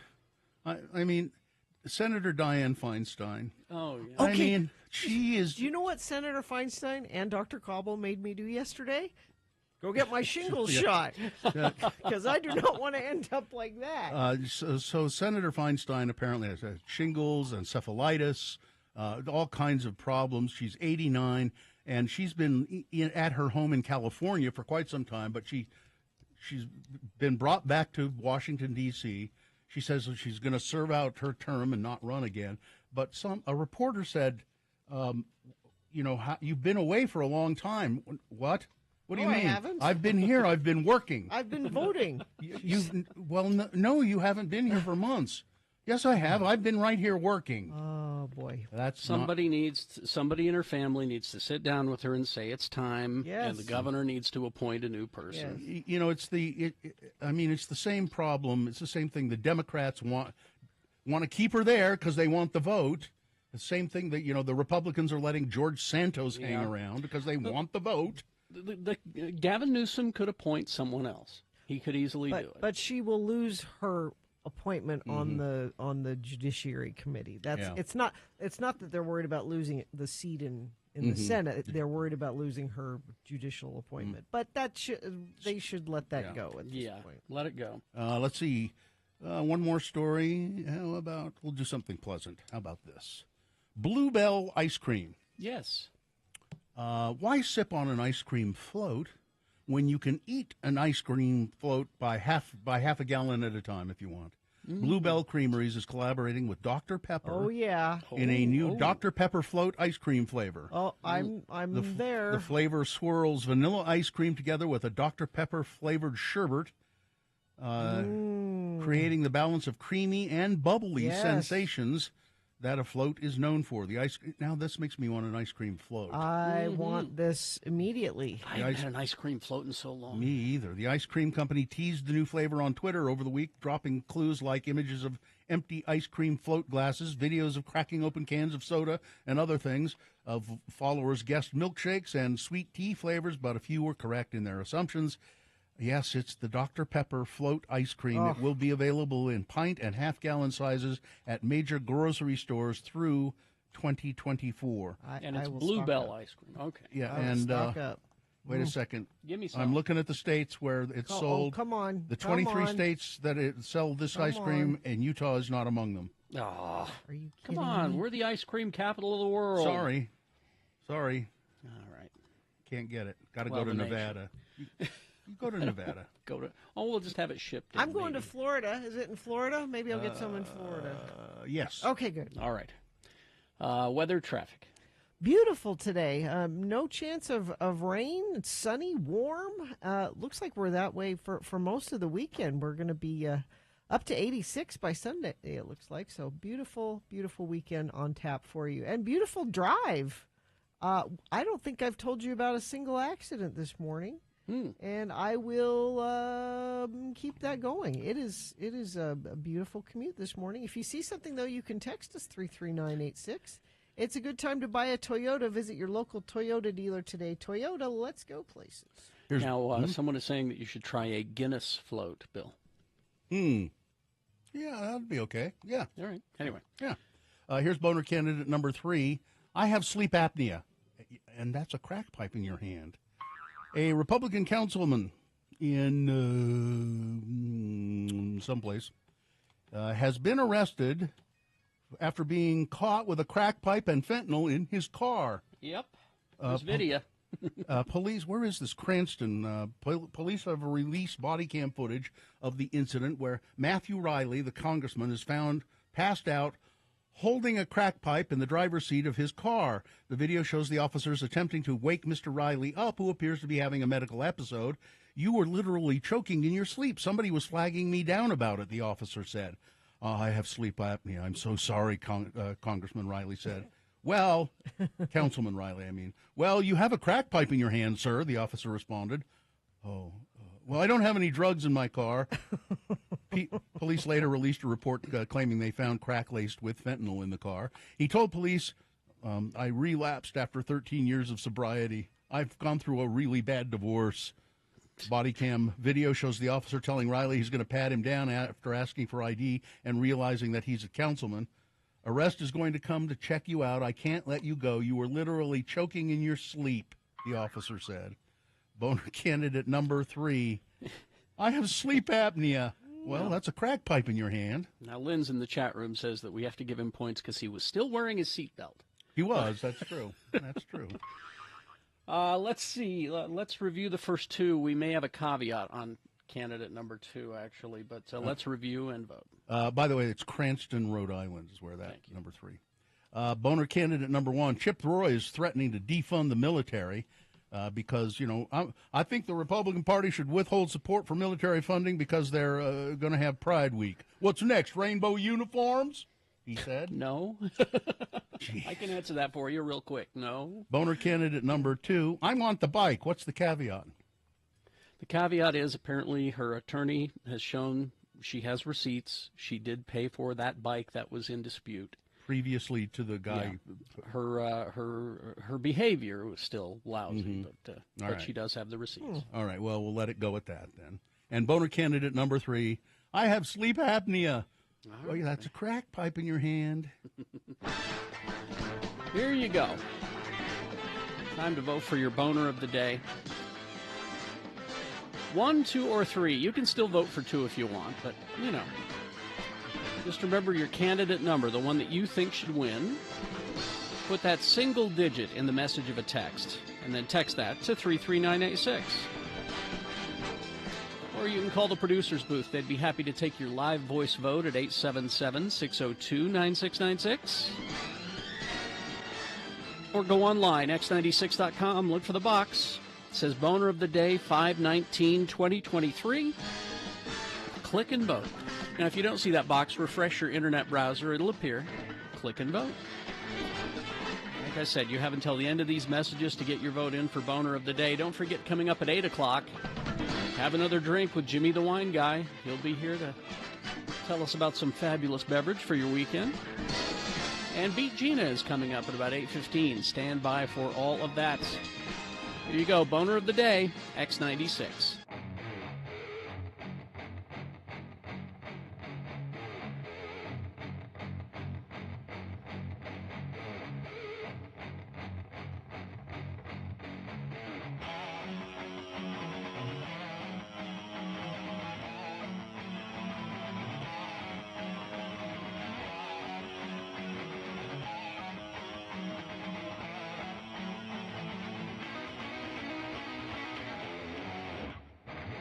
Radio from Hell on X96. So anyway, we're up there, getting bags of food and turkeys. But when we first got there, This is before we went on the air.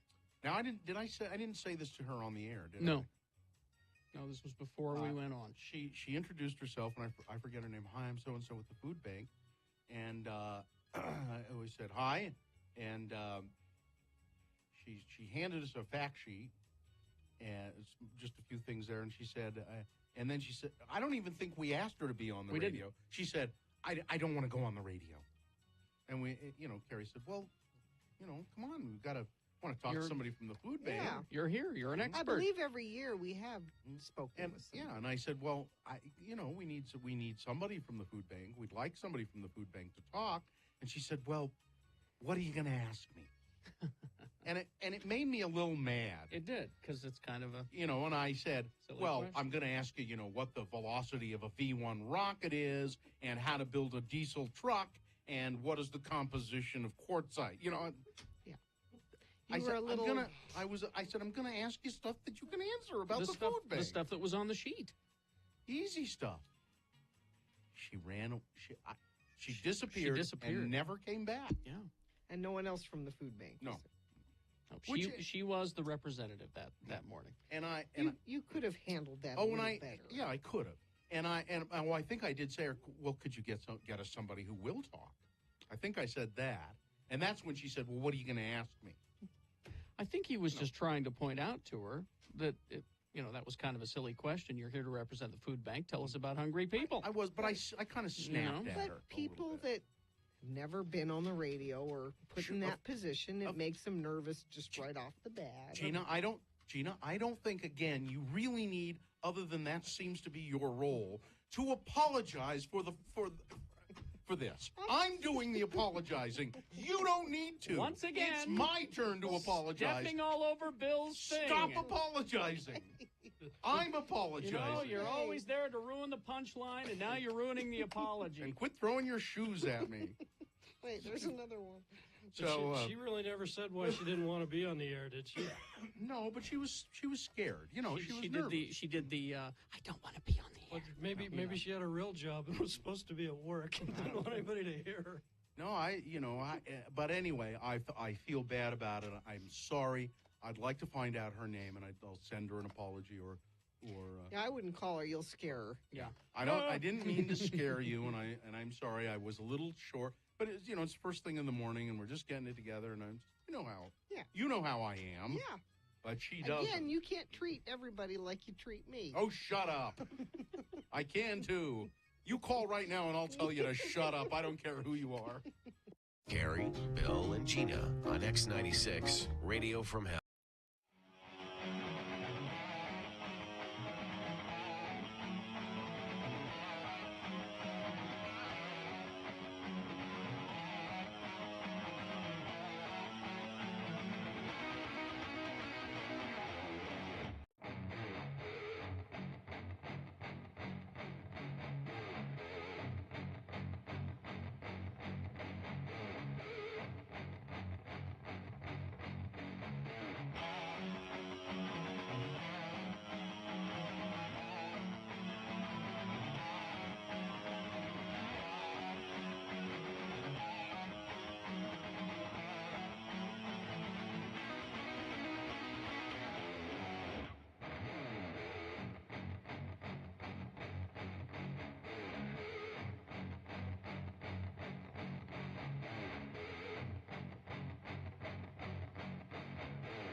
from hell. What a classy guy. Yeah. Time to award Boner of the Day. And it's brought to you in part by Chicken Euro. And Fat Jack's Burger Emporium. Now, on the menu, they have the Joseph Smith Mormon-approved burger, but not on the menu. The secret menu that you have to go in and ask for, they have a Boner burger. It's got pepper jack, candied bacon, and chipotle ranch. It's the thing dreams are made of. Fat Jack's on West Temple and 2nd South. Well, it was not too much of a contest here. Boner candidate number 3, the councilman with the crack pipe in his car in Rhode Island. I watched the video, and I actually sort of felt sorry for the guy in a way because he was just so pathetic. He was just so clueless and, just, I don't know, trying to get out of it. Number 2, I think people backed off of that one pretty well because of the new evidence. But the clear-cut winner with over 100 votes, Boner candidate number 1, Chip Roy, is threatening to defund the military. Yeah. Hate the right people that we hate, or we'll take away your money. That's your Boner of the Day for today, 19th of May, 2023. Now qualified to be Boner of the Week, Dave the Flower Guy will be here this morning at 9:50 to just tell us who Boner of the Week is. Can he do that? Yeah. He has for years. Oh, yeah, that's right. I forgot. So, Gina, is this an official edition? Well, it's no. This is no. This is other. Oh. My other. Oh, your other song. I thought this was a Hello Sailor Boy. No, I had the music already. No. This is Muhammad, not the prophet, my son. Yeah.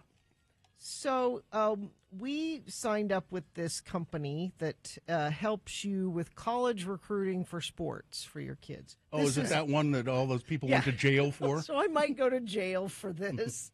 No, what all those people went to jail for is they faked the sports that, oh yeah, she plays water polo and she's on the road rowing team.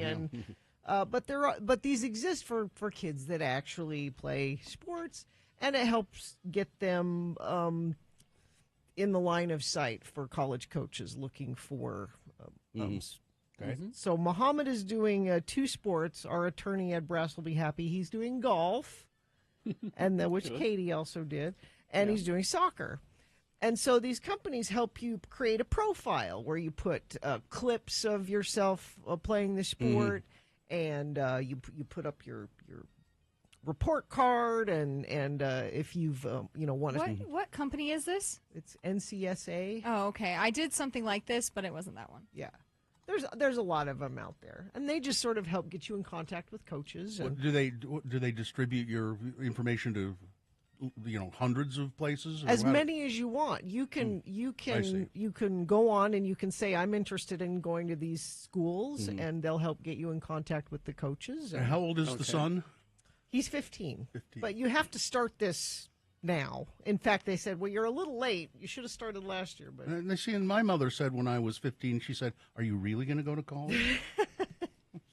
But part of it is coaching on they do nutrition coaching. They do profile they do here's how to get a good video clip to put. It's all this kind how of to tie your coaching. shoes, things like that. And there are family meetings, but then there are just like Zoom calls with just Muhammad, and where they talk about things he can do. And so Muhammad is on a Zoom call with one of these coaches. Not the prophet. Not the prophet, my son. And he needed the coach asked for some information, and he said, "Oh, let me go get it." And in the interim, he got hung up on accidentally, and so the coach called back and went straight to Muhammad's voicemail, and here's what he heard. Okay. Hello. If you want to call me back, you can, or just leave a message. Thank you. So that's The mailbox is full and cannot accept any. That's Muhammad's voicemail message that he recorded when he was 3. Exactly. And the coach called back, and he answered, and he said, "Is that your phone? Is that your phone?" Was the coach not smart enough to figure out that it was him when he was 3? Because Muhammad now he's got a really deep. His voice has changed. He forces it down. He's down here now, and I talk like this now. The coach said, before college coaches start calling you, because they will, you might want to change your voicemail so you don't sound like a 7-year-old kid. Listen, tell Muhammad this. I'll do it for him. Hi, this is Muhammad. There you go. Hi. That's perfect. Yeah, I'm serious. Hi, this is Muhammad. If you're a coach, I love you, baby. Here, play it again, Katie, so we'll compare and contrast. Hello. If you want to call me back, you can, or just leave a message. Thank you. Hello. If you want to call me back, you can, or just leave a message. Perfect. Okay, I'll do it. But I'm sad because Muhammad's like, well, I guess I have to change it. I'm like, I love your voicemail message. My voicemail, well, you can keep it. You have it now on tape. I love it so much. A few months ago, I said to Katie, I said, will you help me preserve this? Because I'm worried he's going to change it, and it's so adorable. Last year. It was not a month Was it ago. last It was last year. You know what's creepy is that, speaking of voicemail, I don't know, 20 years ago, my wife said, will you record the voice message for me? You know, so when I call her and I get her voicemail, I hear my voice saying, Jennifer Parsons is not available. Could you please leave a message? And it freaks me out every time I hear my own voice. Have you guys ever had this? Because I've had it happen a couple of times where we meet friends of the program out, and I've been asked to record. Hey, we used to offer Gina, that as a. We should Gina do that. Barbarian, you've reached Jimmy Santangelo's phone. Please. Yeah, we should still do that. I mean, anytime if you want us to record the voice message on your phone, I'll be happy to do it if I got a couple of seconds. Hi, this is Bill Allred. Hang up. What do you want? Hi, this is Bill Allred. You've reached Sandra's phone, and she doesn't want to talk to you. Get out. Get away from me. I think my message would be something along the lines of, hi, you've reached Dave's phone. Does anybody leave voicemail anymore, really? Why don't you just text? Come on. Just send a text. Yeah, I mean, even when I get a voice, I very seldom leave a message anymore. I just hang up and text. Yeah. The only people that should be leaving messages are like businesses, perhaps. Well, bill collectors. Yeah, your doctor, things like that. Yeah. But my older two kids had adorable tiny children voicemail messages, and I didn't say. I can still hear them in my head, but I wish I had them recorded like that. And now we're going to lose Muhammad's too, so I'm a little sad about that. Well, I think that Muhammad should do it himself, but he should sing it to the tune of the greatest American hero. Believe it or not, Muhammad isn't at home. Please leave a message. Please leave a message at the beep. This is Muhammad. You want me on your team. I can't come to the phone right now. I'm out practicing golf and or soccer. I'm working out. Depending on. I'm putting on some pounds. I'm doing arms today. Someone says you should sell voicemail messages for the road home for charity. Like we'll do your voicemail message for a donate. That's a good idea. We'll figure it out. Yeah. All right. Let's.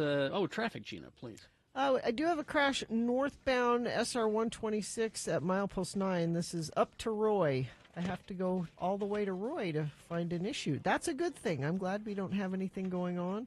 And you haven't sent in any traffic issues, but you certainly can if you see something. 33986. The State Room presents, bringing you live music memories. Check out Brent Cobb with Morgan Snow this Friday, May 19th at the State Room. Get tickets and showtimes at thestateroompresents.com. All right. Have another drink with Jimmy the Wine Guy coming up after these messages. We're going to be talking about something that you should be incorporating into your life. Canned wine. All coming up. Stand by for that. BigOTires.com. Big O Tires is the team you trust, right? Of course it is. Yes. I've trusted Big O Tires for 25 years or more now. I've been a Big O customer. Bill, you're taking a road trip. You should go to Big O and have them check things out before you leave. I will indeed, and I can make that appointment online.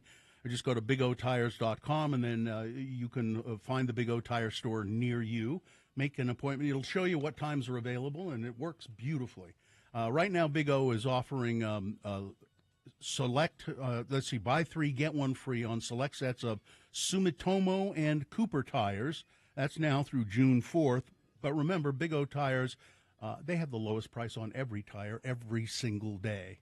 And they do more than just tires, as Gina was indicating. They can get your car ready for the road. They do, wiper blades and air conditioning and brakes and shocks and all of that kind of stuff. Get to know the local Big O Tire store near you. They're terrific people.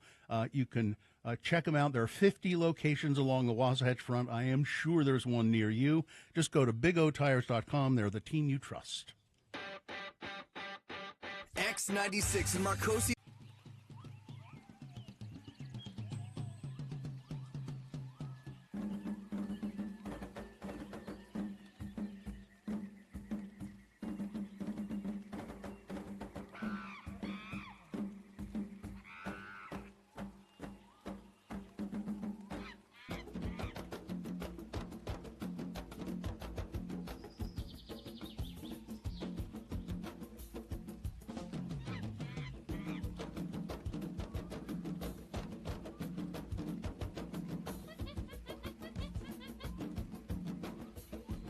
Ladies and gentlemen, the Radio from Hell show is proud to announce a brand new entertainment in downtown Salt Lake City. That's right. It's the grand opening of Carrie and Bill's Shakespeare Dinner Theater, where patrons can enjoy the very best in culture and cuisine. Each month, Bill and I will present a brand new Shakespeare play for your delight.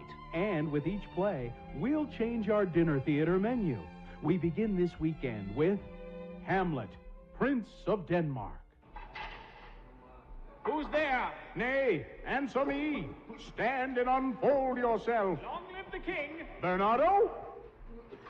Line. He. You come most carefully upon your hour. 'Tis now struck 12. Get thee to bed, Francisco. And with immortal lines like that from the Bard, you get your choice of Hamlet Hawaiian-style ham, a juicy ham steak with a pineapple ring, or the Polonius chicken pot pie. And what's even more fun, not only will Bill and I play most of the parts, but we'll be your waiters. In coming months, you'll delight to other great Shakespearean masterpieces. Like The Taming of the Shrew, with me as Petruchio and Bill as Catherine the Shrew. If I be waspish, best beware my sting. My remedy is then to pluck it out. Aye, if the fool could find it where it lies. Who knows where a wasp does wear his sting? In his tail. In his tongue. Whose tongue? Yours, if you talk of tails, and so farewell. What? With my tongue in your tail? Nay, come again, good Kate, I am a gentleman. It's Carrie and Bill's Shakespeare Dinner Theater in the old Felt Electric building in the Regent Street alley off 2nd South. And look in your Happenings coupon book for a 2-for-1 coupon, good on Wednesdays and Thursdays at Carrie and Bill's Shakespeare Dinner Theater. Your dinners are full price, but one of you will get to sit through the play twice. Get thee hence to Carrie and Bill's Shakespeare Dinner Theater, where you give us the dough and we put on the show.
96. It's 8:02, and this is sponsored, right, Gina? Yes, Underwood Wines draw from the diverse palette of vineyards and wine-growing regions that Oregon offers to create approachable, everyday drinking wines. Thank you. Have another drink, it'll make you feel better.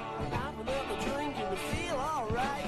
If you feel down and you're under the weather, have another drink, and you feel alright. Well, here he is, the emperor of the Wine Academy of Utah, James Santangelo. Jim Santangelo. Jimmy the wine guy. Hi, Jimmy. Good morning. Jimmy is the proprietor of the Wine Academy of Utah, wineacademyofutah.com. Let's get right to these Underwood wines. I've been sipping this a little bit. Yeah, I came in early today. We have 4 wines to take a look at. This is by Underwood. They're part of the Union Wine Company portfolio. You'll see in our state stores both Underwood and Kings Ridge Pinot Gris. That is delicious. But these wines, oh my gosh, I love Underwood portfolio of their wines. They're in various formats. You have both canned and bottled. And what I love about the cans is that they're quick chill, they're portable, they got very shareable, a couple glasses in each can. You know, it's a half a bottle of wine is the size. And so I brought in 4 different formats, and each one of us has a different one. Gina, I think you have the Pinot Gris. I do. The reason I picked that is I've tried the other kind. I haven't tried this one yet. So. You know what's fun? When you assess a wine, and we can all do this, whether we're talking about the Pinot Gris or the bubbly rosé that Katie has, or the Pinot Noir out of the bottle that Bill has, you want to look at the wine, smell the wine, and put it to the palate. So if you just tip your wine glass forward a little bit, you can really tell a lot about a wine with the color. Katie's got that light pink color. Obviously, it's a rosé wine versus a white or a red.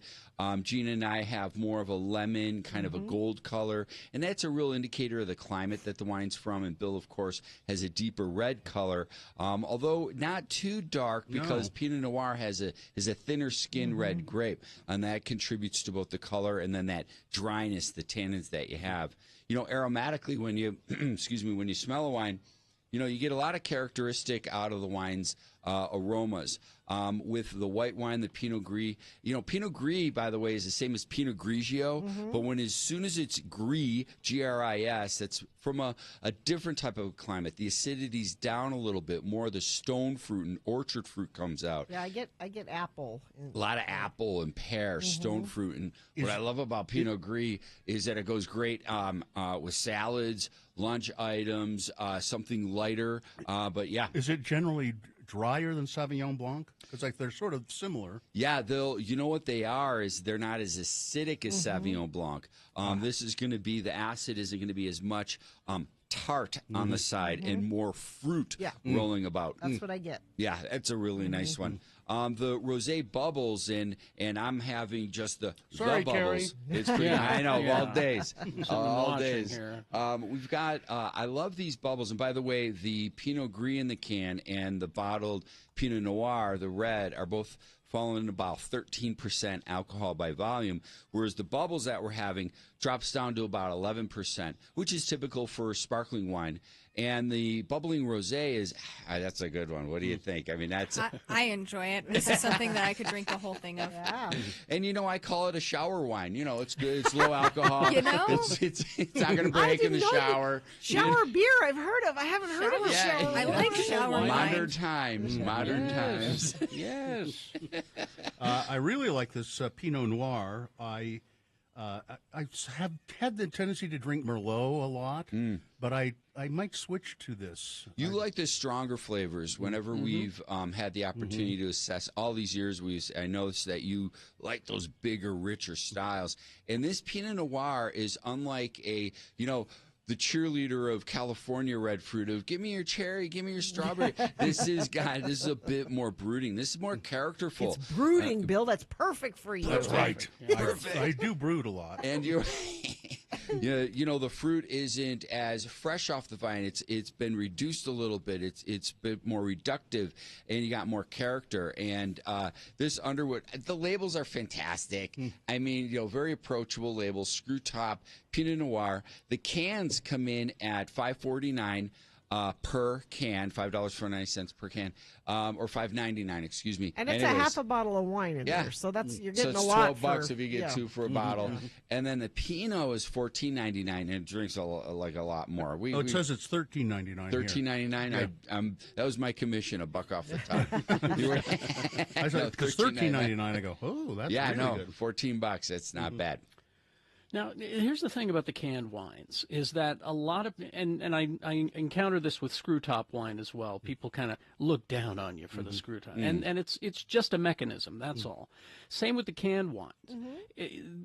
We really should be looking at the canned wines more, and I would love it if our state stores had more canned wines available. Because I'll be honest, find these. I've not seen those in my 2 wine stores or liquor stores that I go to. I've not seen these Harwood canned wines. Yeah. What's nice about the canned wines is their green footprint in that 2 of these cans weigh less than a bottle of wine because of the material that they're packaged in. So I mean, if you're going on a picnic, this is perfect because then this is less weight for you to carry it to wherever you're going. Well, and I think what Jimmy was getting at is it's less weight for shipping and things. Yes. Yeah, the shipping from the facility to the state stores, that shipping cost of goods and weight. We're starting to see higher quality wines be packaged in variety of formats. Underwood has really embraced this. We have their canned line. All their wines are available in the can. A few of them are selected in the bottle, and it's really neat. Definitely, they're available in your state stores. Some of them, like you're saying, there's something I want to tell you. These cans, you're going to see a new label come out. They're doing a National Forestry signature commemorative label, and proceeds go to the national parks. So it's super cool. And here, being as outdoorsy as we are, as appreciative of hiking in our national parks, since we have so many here in the state of Utah, they're hitting the state stores in the next week to 2 weeks. So you'll see this label, and I'll just hold it up for those that can see it. This label is their standard, but that format, the image, the label is going to feature national parks. Oh, cool! So it's going to be a lot of fun. So like in the background of the they got a real clever. It's like that old '60s art kind of style. I love seen that. Those posters of the old. I know exactly the ones. Yeah, it's gonna be super cool. Same quality, great wine coming through. And here you got the Pinot Gris, the white. You got 2 bubbles, whether it's the Blanc, which is what I'm having, or a Rosé, or the Pinot Noir. Now, I see the Wine Academy of Utah events. It says everything's sold out right now. You guys have been doing great supporting me. Tomorrow, Simplicity Cocktails, sold out. That's our component tasting. But don't worry, we're doing them every month. Next week, we're at the Leonardo Museum. Definitely, I believe there's a few tickets left for the Leonardo Museum. I do have a tequila and mezcal tasting next week. Sold out. We got whiskeys around the world. I believe there's just a few tickets left. It's through Lifelong Learning at the University of Utah. But you should go to wineacademyofutah.com and take a look at the calendar of events and book in advance. I stopped by the Simplicity place last week. Nice. And got several cans of bourbon. Oh, you did? Yeah. Nice. Yeah, that can is clever, man. That is so clever. That resealable top won design awards, recognized for their creativity. It's fantastic. I talked to the guy for a second, and I said, I'm buying this. I don't almost care what the bourbon is. I just think that this is really clever. And he said, exactly. He said, he said, you'll find the bourbon is good, but it is really cool, isn't it? Yeah, that's tomorrow at 2 o'clock at Simplicity. We sold out. Tight little space over there. And, as Carrie mentioned, go to wineacademyofutah.com or follow us at Wine Academy of UT on Instagram or your favorite social media platform. All of those events that Jimmy puts together are always entertaining and educational. And buzzworthy, and I mean that sincerely. And they involve alcohol. Harry, look at you, buzzworthy. All right. Thank you, Jimmy. Thanks, You're Jimmy. welcome. Thanks. Have another drink, it'll make you feel better. Have another drink and you feel all right. traffic, Gina, please. I don't know if people are already going out of town for Memorial Weekend, even though it's not this weekend, it's next weekend. It's a Friday. I'm telling you, Fridays, most people take them off. Yeah, I mean, UDOT has nothing, and you haven't sent anything either. If you do see something, you can certainly text us and let us know, 33986. It's a good time to buy a Toyota. Visit your local Toyota dealer today. Toyota, let's go places. All right, it's time to play Beat Gina. Well, time to line up anyway. We're going to have some messages and a song here, and then we'll play Beat Gina. If you beat Gina, when you beat Gina at 877-602-9696, you will win tickets to see the Pixies with Modest Mouse. Ooh, Pixies tickets, and all you have to do is know, and you'll know more about the Star Wars prequels than Gina. Star Wars prequels trivia questions coming up. 877-602-9696.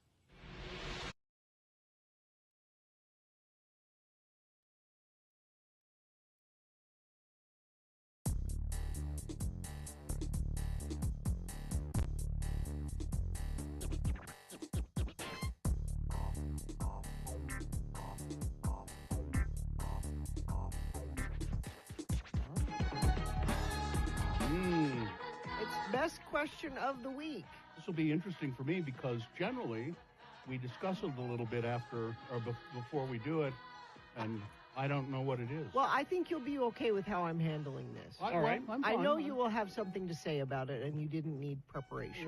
And when have you known me not to have something to say about anything? So best question is simply you sending us a question.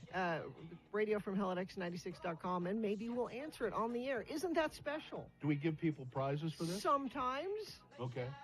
This time? Maybe we could. Maybe Katie could find some. I'll give her this email. Well, we have two of them. Okay. The first one is from Brett. Hey, beloved leaders of radio, I just have one question for you. What's for lunch? No, are you sure that's for us? It says leaders of radio. It came to our email. What's for cottage cheese? Cottage cheese? Sushi. Okay. Bill was talking about nuggets this morning, and I said pretty bird nuggets are for lunch. With a side of cottage cheese would be great. And then we got this one from Blaine. Okay. Says, hello, lords and lady. I listen to the podcast while driving, and there are commercials for a podcast called Where Were You in 1992? Tries to make the argument that 1992 was one of the most influential years in music and society. Now, Blaine's wondering if we remember a specific year, but what I have done here is I have looked up a list of the most influential years. That will help. And that will, and you guys can comment on these. Okay. So we're going to go 10 down to 1. And is it going to say why there were? It'll say what music came out those years and why. All right. So number 10 is 1966. Here are the albums that came out that year. Bob Dylan, Blonde on Blonde. Well, huge. Simon and Garfunkel, Sounds of Silence. Huge. Beatles, Revolver. Boy. Beach Boys, Pet Sounds. Yeah. John Coltrane, Ascension. Mm-hmm. All of that came out in 66. And every single one of those records still considered a classic, and like Blonde on Blonde was kind of like everybody went, what? Yeah. What's he doing? What's Bob Dylan doing? Here's number 9, 1977. Here are the albums that came out in 1977. Okay. The Clash. Okay. Oh, yeah. Fleetwood Mac, Rumors. Yeah. Yes. Sex Pistols, Nevermind the Bollocks. Well, yeah. Miami's True, David Bowie. Jeez. Low and Heroes, Iggy Pop. Low and Heroes was Bowie. Oh, wait. Yeah, I read that wrong. Miami's True is Elvis Costello. Elvis Costello. Also I read those. Also in 77. I read those backwards. Billy Joel, The Stranger. Oh, well. Pink Floyd, Animals. Yeah. I don't have anything against Billy Joel. It's just not. The Saturday Night Fever soundtrack. That was important. It was. Meatloaf, Bat Out of Hell. I know how you feel about it. I like it. Okay, number 8 on the list, 1973. This is okay. 73. These are years where the best music came out. Okay. Pink Floyd, Dark Side of the Moon. Very important. Mm-hmm. The Stooges, Raw Power. Yeah. Elton John, Goodbye Yellow Brick Road. One of my favorites. Yeah. Led Zeppelin, Houses of the Holy. Yeah. Oh yes. The Who, Quadrophenia. It's kind of interesting to see that all this came out at the same time. Quadrophenia. It's considered influential, even though there weren't a lot of hits on it. Yeah. New York Dolls, New York Dolls. That's good. Okay, number 7, 1984. All right. Prince, Impress me. Purple Rain. Okay. Bruce Springsteen, Born in the USA. Also, yeah. Van Halen, 1984. Yeah. Sade, Diamond Life. I still love that.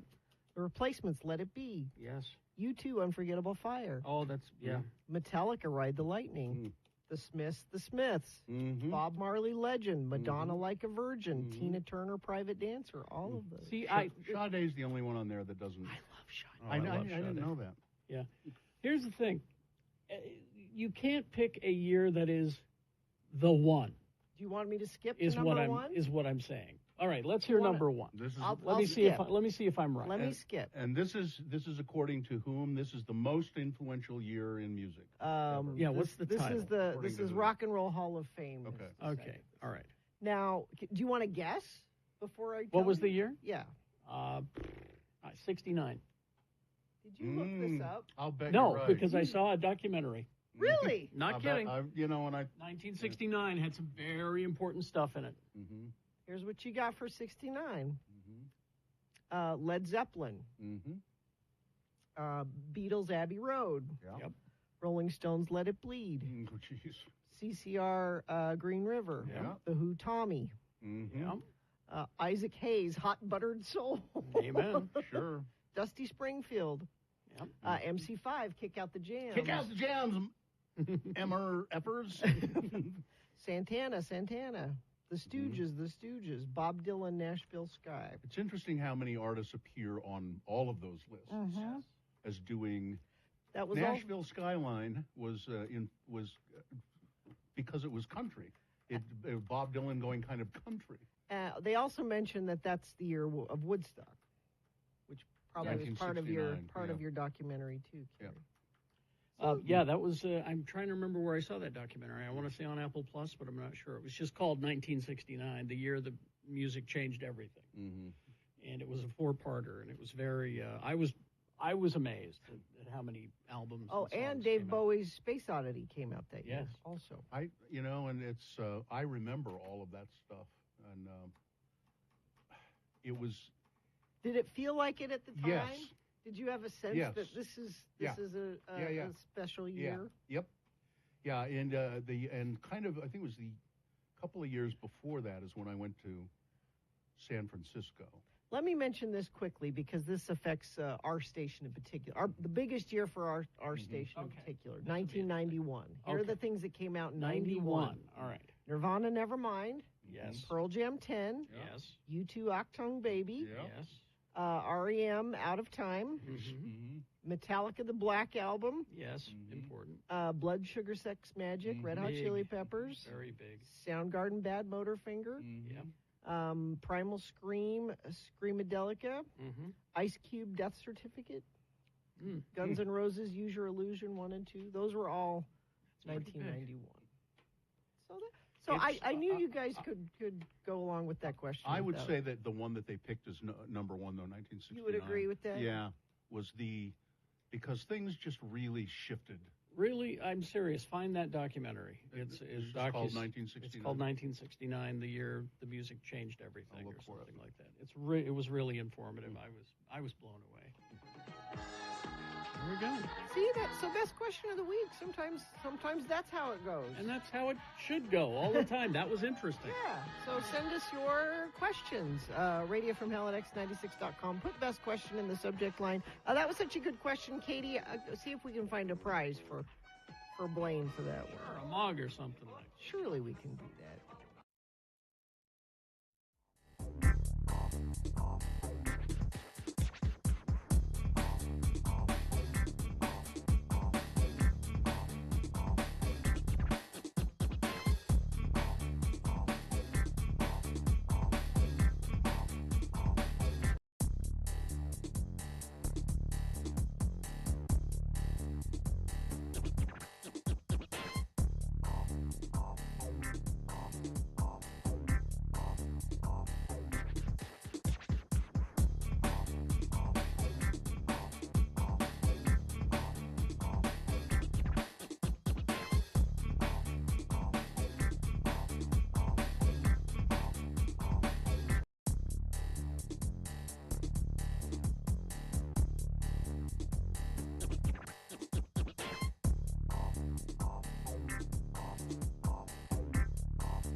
kind of, because a day or two ago. Chris Cornell died. Yes. All right. The anniversary. Yeah, it didn't just happen. It was a couple of years ago. Yeah. Beat Gina, brought to you by Christopher's Prime Steakhouse, simply Utah's best steakhouse. The perfect spot for a wonderful date night. Reserve your table at christophersut.com, located at 110 West Broadway. All right, bucko. Don't think there's any way out of this. You're going to sit there and take it. Another episode of, if you can believe it, Beat Gina. I'm your announcer, Johnny Ola. You know, skinny girls are not glamour girls. Now you can add glamorous curves to your figure. If you are a normal, healthy, underweight person and are ashamed of your skinny, scrawny figure, New Mall may help you add pounds and pounds of firm, attractive flesh to your figure. Firm, attractive flesh? Yes. For New Mall, the doctor-approved formula, it contains essential minerals and vitamins that may aid your appetite. Then you eat more and enjoy what you eat. But that isn't all. Numo contains a food element which is also a great help in putting on weight. So don't let them snicker at your skinny, scrawny figure. A skinny scarecrow figure is neither fashionable nor glamorous. Remember, the girls with the glamorous curves get the dates. So start New Mall today. Wow. Send no money, just name and address. With Postman delivers New Mall in plain wrapper. Pay him only $2 plus postage and COD. Or send $2 with order and save postal charges. Money back guaranteed. If you aren't pleased after using one bottle of New Mall, you get your money back. Order now. U.S. Nature Products, 3560 Broadway, New York City, New York. What in the world? What could go wrong? There are ad after ad after ad of products. Like that? For different products. To help you put on weight? To help girls be fatter. And now, here he is, firm of flesh and ready to go. Yes. Your healthy host, Carrie Jackson. Oh, we'll just have some Kraft mac and cheese and call it a day. All right. The randomizer has picked our contestant. Lori is who you'll be playing against today, Hi. Gina. Hi, Lori. Hi, Lori. Yes, Hi, everybody. We're gonna toss a coin to see who goes first. You call it heads or tails, Lori. Heads. All right. Coin toss app says heads, Gina Barbera. Oh, Laura, you're one step closer to getting these tickets to see Pixies and Modest Mouse. They're coming to the Union on September 3rd. All right, Lori, the first question is for Yay. you. You have won the advantage in the game. Now, if Gina manages to climb from behind and beat you, what are you prepared to do in her name? I am going to donate $100 to the end of the year activities for my special ed classroom. Oh, excellent. Great. Excellent. All right, so it's Star Wars prequels trivia, because Phantom Menace and Return of the Sith were released on this day in 1999 and 2005. So I'm sure you'll have no problem, Lori. First question is for you. In Star Wars The Phantom Menace, what is the name of the organization that invaded and occupied Naboo? Is it 1, the Jedi Council, 2, the Trade Federation, 3, Moms for Liberty, or 4, the Eagle Forum? 2. Trade Federation The is Trade correct, Federation. yes. There you go. Nicely done. That's a point for you. And now Gina's turn. Gina. Yeah. In Star Wars Attack of the Clones. Yes. On which planet do Anakin and Padme secretly get married? Was it 1, Laverkin, 2, Panguitch, 3, Tatooine, or 4, Naboo? I was hoping Italy was one of the joke answers, but Naboo. Naboo. It was Italy. The game is tied, and now it's Lori's turn. Lori, in Star Wars The Phantom Menace, who killed Qui-Gon Jinn? Was it 1, Darth Karen, 2, General Contempt, 3, Darth Sidious, or 4, Darth Maul? 4? Darth Maul. Yes, there you go. 2-1. Gina's turn. You could tie the game, Gina. Okay. All right, let's pick a good one here, Gina. Here we go. In Star Wars The Phantom Menace, how does former slave Anakin Skywalker get his freedom? Is it 1, winning a pod race. 2, he's granted the rank of master by the Jedi Council. 3, he presented Watto with 7 Bed Bath & Beyond 20% off coupons. Or 4, he beat Qui-Gon at a high-stakes game of Jenga. Pod race. Pod race is correct. Oh, it's all tied up. Lori, you could win with this point. Let's see, Lori. Let's pick a good one here. Okay. We'll get a tough one for Lori here. What species is Jar Jar Binks? Is it 1, Dum-Dum, 2, Leucoplakian, 3, Gun-Gun, or 4, Tomato? 2. No. Leucoplakia. I'm sorry, that's a disease. No. Leucoplakia is a disease. It certainly yes. is. It itches, too. And so is Jar Jar. Gina? He's a gun. Gun And is Gina correct. wins the game on the steal. I don't know why you're so happy. You lost. I know, but I'm really hoping because I love the Pixies. Oh, well, and you are doing a nice thing by giving your special ed class a nice end-of-the-year party, it sounds like. Nice. So that alone would make you worthy of these tickets to see the Pixies with Modest Mouse coming to the Union on September 3rd. All right. Hang on. Yay, thank you. You're welcome. Lori, hang on the line, and a very nice young gentleman will come on and explain very patiently, and he'll even do it twice if he has to, how you can get your tickets. All right. Thank you very much. Hey, listen, I've got to go.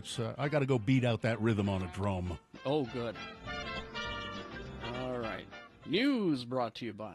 Join an adventure of a lifetime and discover a long-lost blue whale pod in a remote corner of the ocean where no scientists or film crews have explored before. Blue Whales 3D opens May 26th at Clark Planetarium. Visit clarkplanetarium.org for showtimes.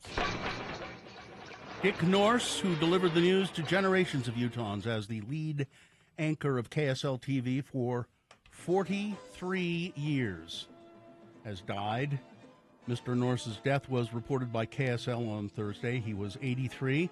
No cause of death mentioned, though the station said Nourse was a 3-time cancer survivor.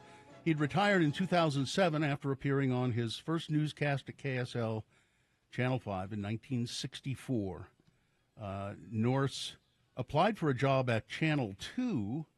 They said, well, you're a greenhorn. Come back in 5 years. The next day, he went to what was then KCPX, now KTVX, Channel 4, and got a similar response. No, you don't have any experience. He'd done some radio. He'd been on the radio in Colorado. Got a similar response. A few days later, he went to KSL, and rather than just brush him off, they said, well, we'll audition you. Sat down, did an audition. They called him a couple of days later and said, you got a job.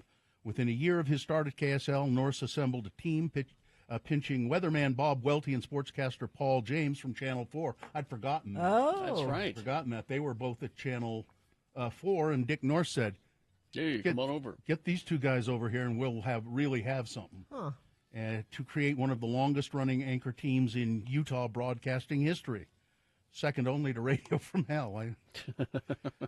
Could be. Welty began his career in TV in 1948. Wow. He was on the very first TV station in Salt Lake. And then KSL hired him away and James away to work with Dick Nourse.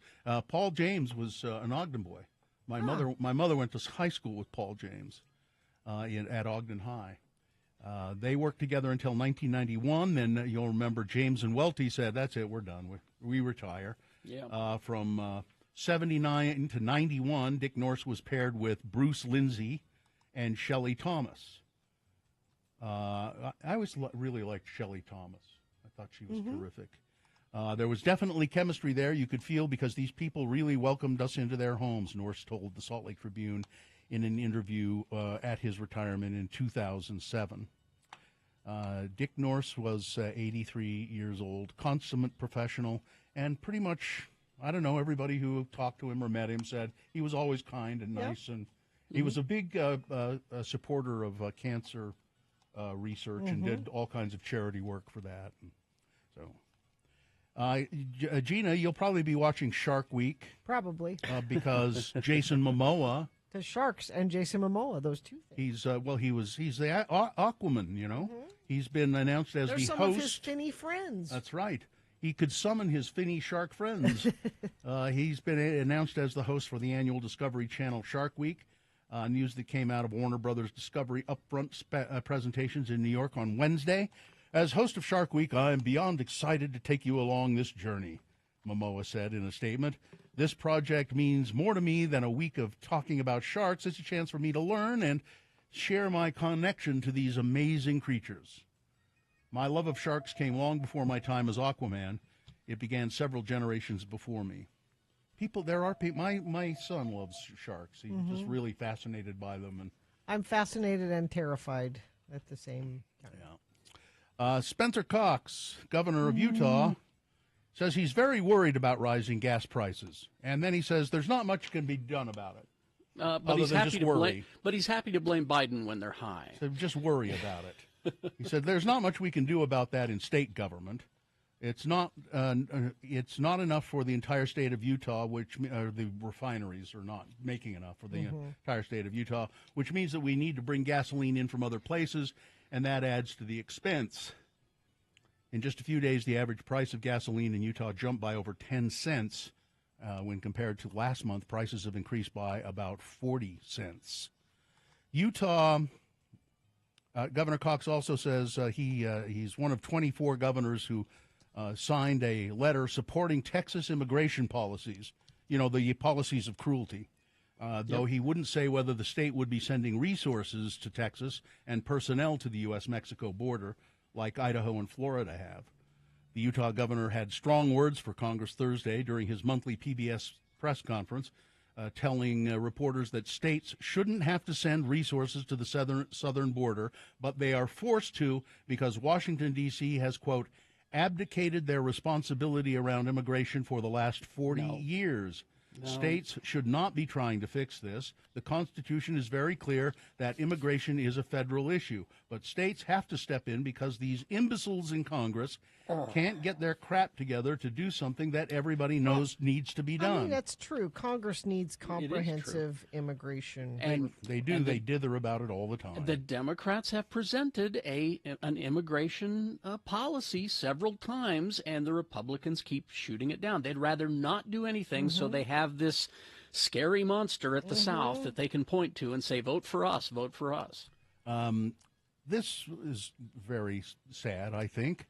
As an appeals court on Wednesday ruled that federal wildlife regulators incorrectly marked parts of the United States as critical habitat for endangered jaguars. The three-judge panel found that the U.S. Fish and Wildlife Service had not done enough to prove that the land in question was critical to jaguar survival. The Fish and Wildlife Service had marked certain parts of southern Arizona as critical jaguar habitat. This ruling applies only to that contested land, not to jaguar's entire known range within the United States. The ruling comes as part of a copper mining case. Rosemont Copper Company, an arm of Hudbay Minerals in Canada, plans to build a $1.9 billion open-pit copper mine. This is what the Pelican Brief was all about. Okay. It's the same thing. Except it was pelican habitat? Pelicans and oil. It was the same thing. In 2014, more than 350,000 acres in southern Arizona were classified as critical habitat for jaguars. An Arizona district court affirmed that decision in 2020. The mining company appealed.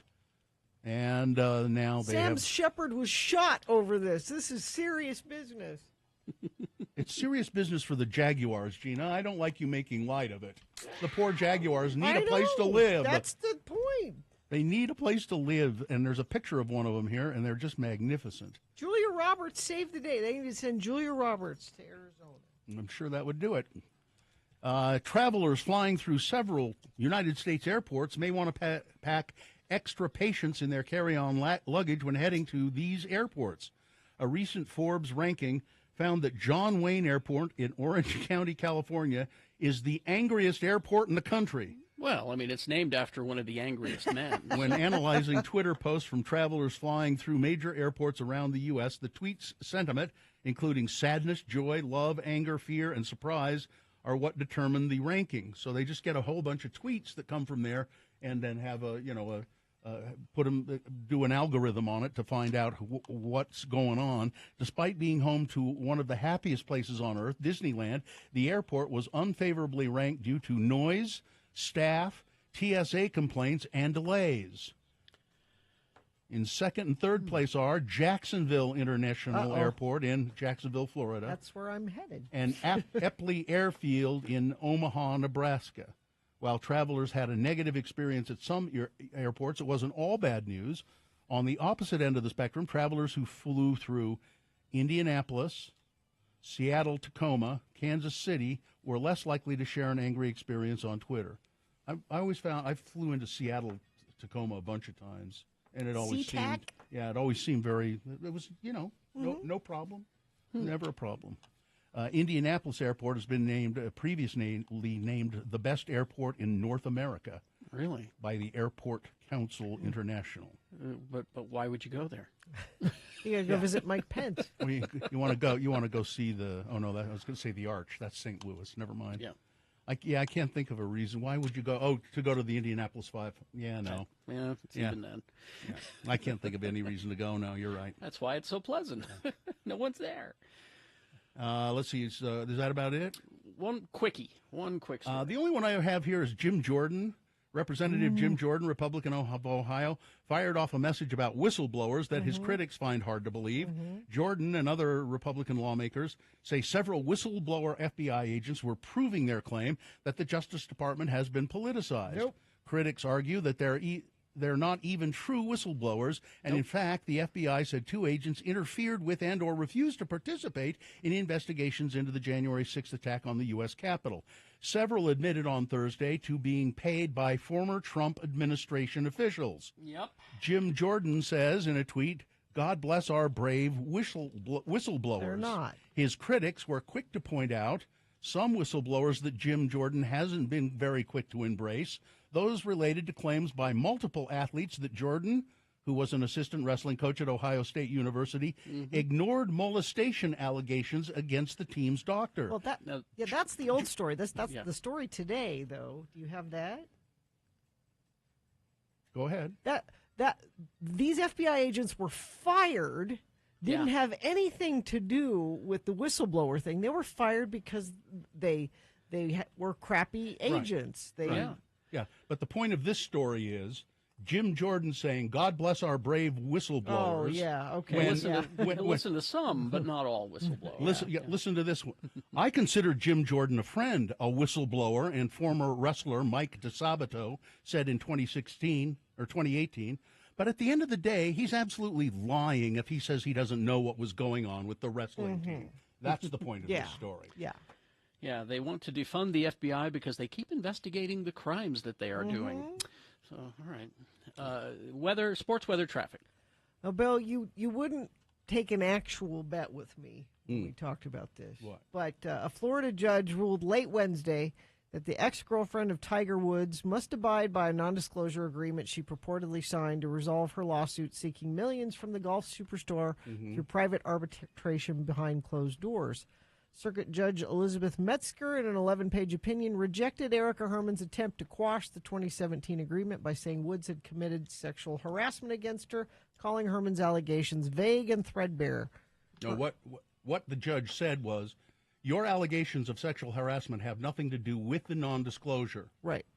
So you have to abide by the non-disclosure. Right. You may continue to pursue your case. Right. Otherwise. And that's why I'm saying this isn't coming all the way to fruition, but I still think she's not going to get millions of dollars out of Tiger Aren't Woods. we supposed to listen to women when they make these allegations? Yes. But you will jump to, she's a gold digger.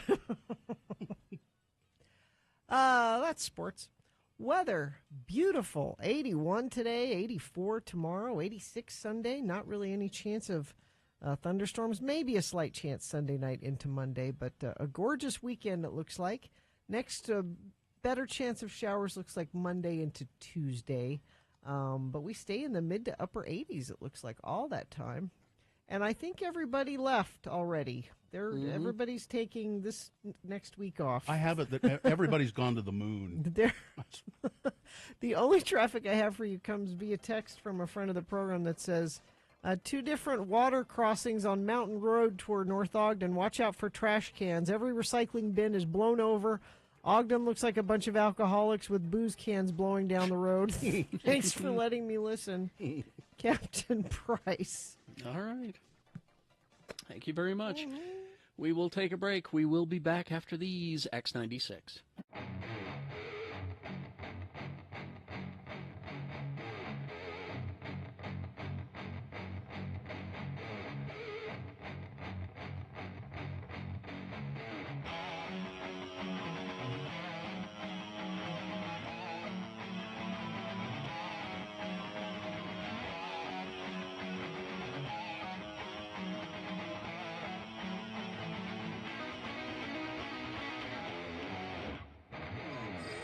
Call this poem, I Hate X96. I can ride the wildest bronco in the wild and woolly west. I can take him, I can break him, let him do his level best. I can handle any cattle, ever wore a coat of hair. Hell, I've even had to tussle with a mean old grizzly bear. But there's one thing I can't handle. It nearly makes me sick. I gotta listen to that god-awful music just to hear my poems on X96. Oh, it's nice of Carrie and Bill to play my poems on the radio. But God, that music they put on about makes my lunch chunks blow. Who are these violent femmes? Their songs just make me sick. And then there's that Morrissey, a whining limey prick. When that 9-inch nails feller sings closer, it makes me feel mighty mean. And them 2 cute boys from Eraser are the biggest sissies I've ever seen. Give me country music from Bocephus, from Merle, and from Willie. I don't want no caterwauling from The Cure or bands with names that are downright silly, like Hoodoo Gurus, Gene Loves Jezebel, Weezer, and Ween, and MC 900-foot Jesus. Jesus, what the hell does that mean? I wish I could do my cowboy poems on a station with good old boys what plays country tunes, instead of that X96 with its long-haired, earring-wearing, sissified, sushi-eating, devil-worshipping goons. There is one good thing about X96. Heed my words if you wanna. At least them immoral bastards don't play them skank hooer songs by Madonna. I'm Conway Skinner.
'96 Radio from Hell.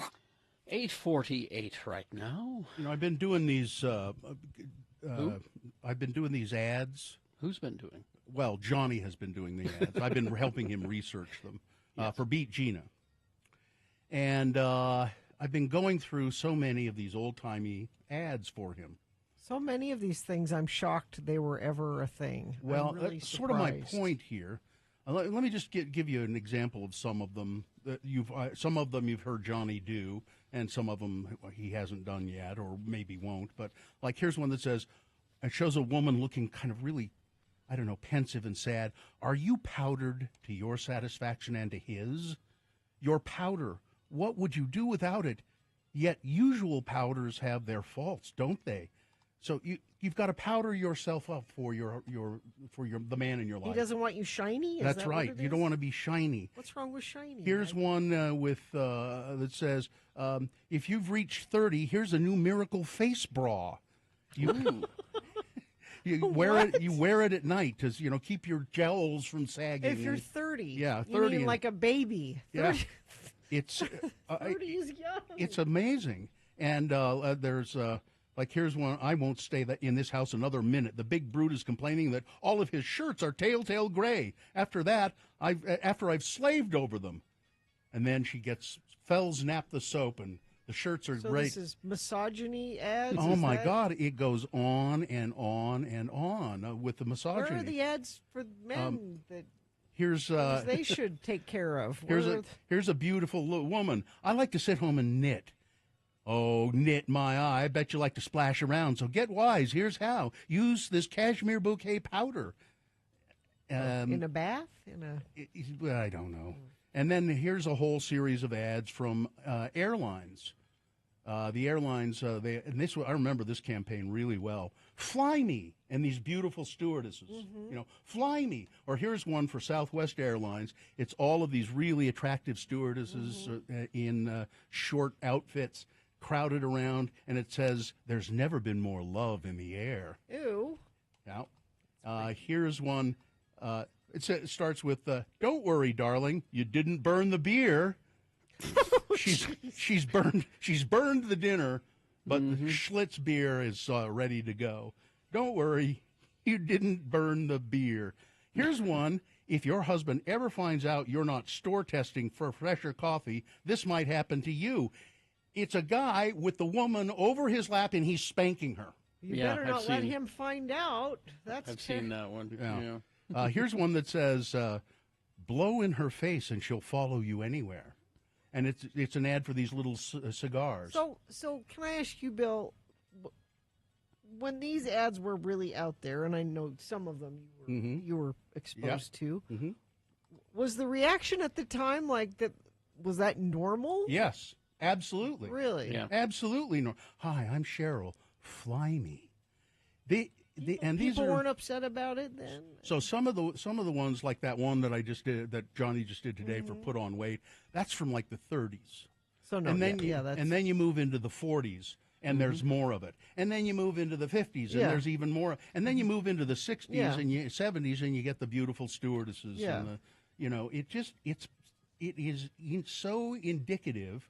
I mean, just watch Mad Men. I mean, it's it's all there. Yeah, that's exactly it. And it's because, you were asking for the ads aimed at men that way. Well, men were in charge. Yeah, there weren't any. So. I mean, there were a few. You should have a woman at home that looks beautiful, that's the right body style, that cooks you the right food, that washes your shirts the right way. There were some ads where, there were a bunch of cigarette ads for various brands where there are two guys smoking, and one guy, "Oh man, this cigarette, I can't stand this.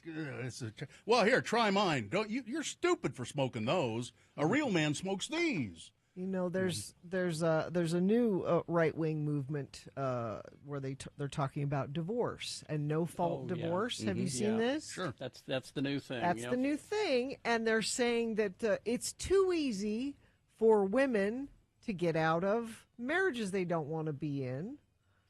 And this goes back to, and part of what they'll say is, in the good old days, when these things were running, divorce was not as common.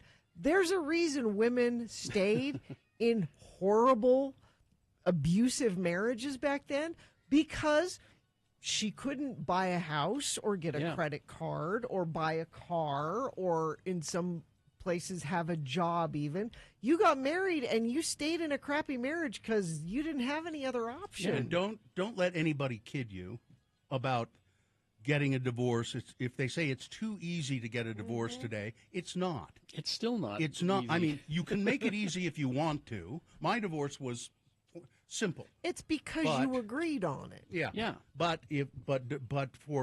women have to fight for every single thing all the damn time. Bill, these are men saying who are horrible to their wives, and they're saying it's too easy for them to get out of it. She's going to take me for everything I've got. Yeah, my wife wants to divorce me because I'm horrible. We should make it impossible for them to divorce us. This is happening. I know. It has ever been so. And I ask the two of you, men, can you imagine, flip that around, if men were not able to get a divorce unless the woman agreed to it? You're in a horrible marriage, you want to get out, and you can't unless your wife agrees to it. Can you even process that is... That's the thing, because it's been a patriarchy for so long, it's hard for men to imagine that kind of thing. Now when I... when I was younger and growing up in these ads, like all of these airline ads and stuff, I didn't think twice about it. I didn't think twice about, should a gentleman offer a lady a tipperillo? It's just, you just didn't, it was just rampant sexism throughout all of the, and yet I have to say also, though, the sitcoms generally, very often, the sitcoms where there was a very strong woman and the husband was the boob in a lot of the sitcoms. But that was, that was just a drop in the bucket.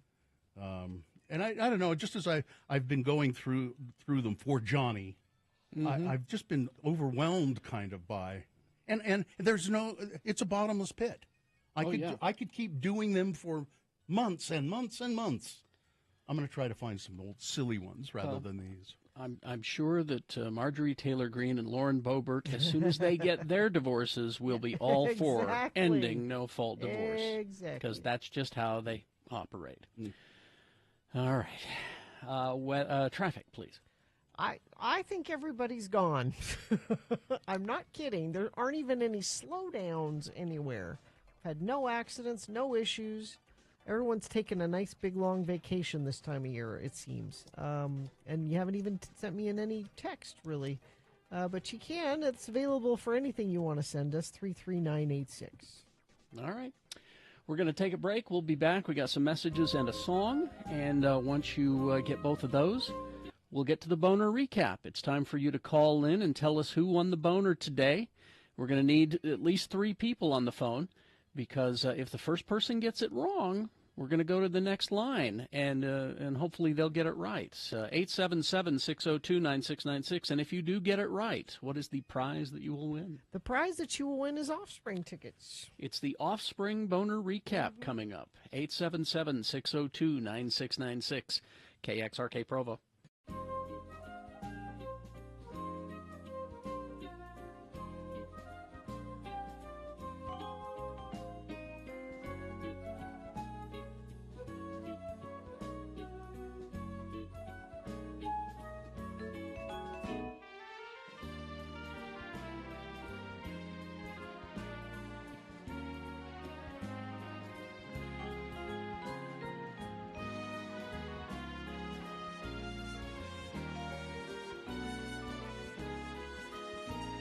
So, the Mandela effect.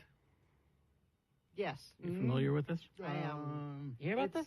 It's you believe something to be true. That it's not. And it's not. And it's named after, everybody thought that Nelson Mandela died in the 80s. No, he was just in prison. Right, for several years, 20 some odd years. Yeah, he died in 2013. Yeah. So that's why they call it the Mandela effect. And I realized that I fell for one of these, and then I found a list. Oh. It's kind of a list. Okay. People swear that there was a Jiffy peanut butter back in the day. No. Jif peanut butter, not Jiffy. What they were doing in their heads was they were combining Skippy and Jif. Yeah. Here's the one that I keep falling for. Looney Tunes. Spell that for me. Looney. Yeah. And? Tunes. Tunes is how it's spelled, yes. Not but I Too. keep thinking tunes, Too. Oh, like cartoon. Yeah. Okay. Which actually sort of makes more sense. The other one is the Berenstain Bears. Yeah. Yeah, it's either I've heard this Berenstain or Berenstain. Spelled their last name with an A. The Berenstain Bears. Yeah. It's E-I. The Berenstain Bears didn't exist. Yeah. So that's a famous one. Let me ask you this. Does Curious George have a tail? Yes. Well, he should have a tail. He's a monkey. Never had it. Never had a tail. Huh. He's a chimp. Oh. He's never had a tail. Okay. Now you're going to tell me that the man in the yellow hat didn't have a yellow hat. He had a yellow hat. You were right about that. All right, okay. But that's one that always. All right. Well, if he's a chimp, he's not a monkey. He's an ape. What's the name of the show where those 4 women are in New York and one of them writes a column and they all get together and drink Cosmopolitan? Sex in the City. What's it called? Sex in the City. Sex and the City. Oh, is it and the City? And the City. Yeah. Yeah, I thought it was in. Most people say in the city. Mm-hmm. Let's see. Febreze. Spell Febreze for me. F-E-B-R-E-E-Z-E. Mm-hmm. Most people put an A. Use the extra E. There's only it's. What do you thought it was Febreze the way you spelled it? That's not correct. Oh. It's F-E-B-R-E-Z-E. Oh, they're not two E. Oh, all right. What's your favorite kind of hot dog? Brand. I wish I were a Oscar Mayer. Spell Oscar Mayer for me. O-S-C-A-R. I think it's M-E-Y-E-R. That is incorrect. Oh. An A-Y. Is it A? It's A. Yeah. Like John Mayer. Yeah. You like those shoes Skechers?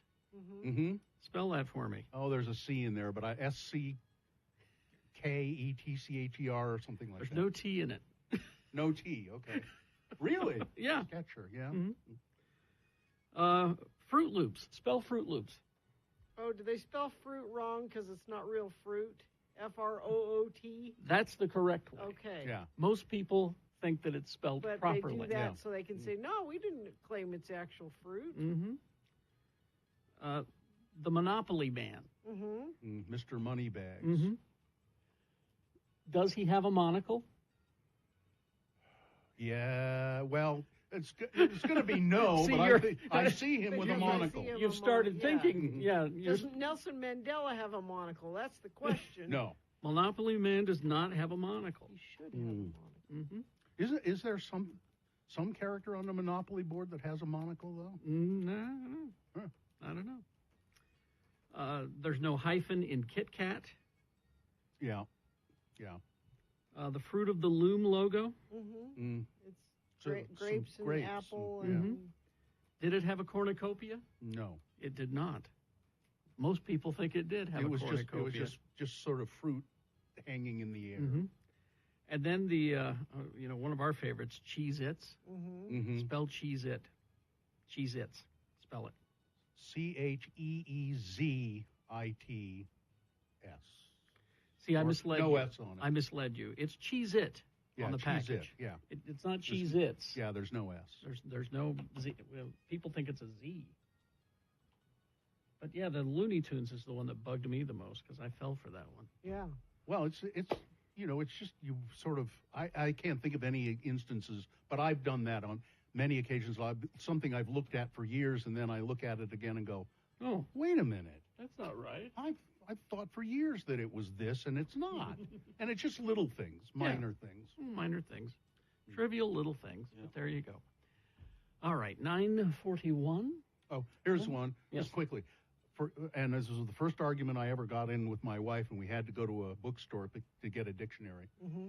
I always thought it was detritus, but it's detritus. Detritus. Yeah, but I always thought it was detritus. That's You how had I to read go to it. a bookstore to get a dictionary? Yeah. Well, I mean, we happened to be out. Oh. We weren't at home. We weren't at home. I don't even know if we were living together at the time, but we were close to a bookstore. So. I remember getting into an argument with a girlfriend about pamphlet. Pamphlet. Pamphlet? Pamphlet. Pamphlet. Pam. Is it a pamphlet? Is it a pamphlet? I think it's a pamphlet. Now I can't remember. Pamphlet. Pamphlet. Is it? Is it coupon or coupon? Well, that's an age-old argument. There you go. Could you look that up for me? Pamphlet it's Pam, P-A-M, Pam. Yeah, It's Pam. not Pamp? No. No, Pam. Pamphlet. Pamphlet.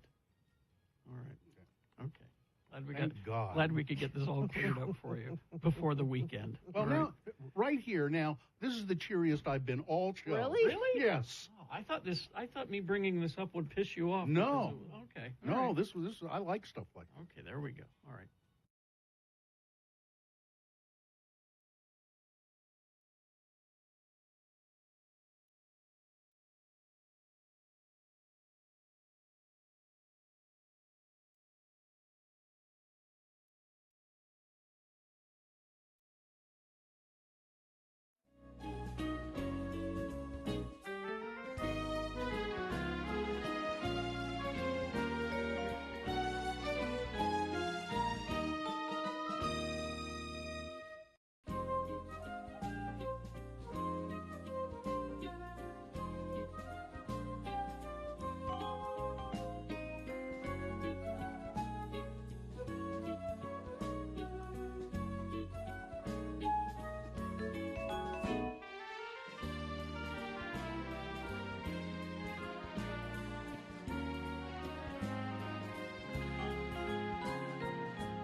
Because tragedy. Yeah. Johnny Marr released the news that says it is with deep sadness that we announce the passing of Andy Rourke after a lengthy illness with pancreatic cancer. He was the bass player for the Smiths. He played on all four of the band's studio albums. The Smiths, of course, from 84, Meat is Murder from 85, Queen is Dead from 86, and Strange Ways, Here We Come from 87, after which time the band split.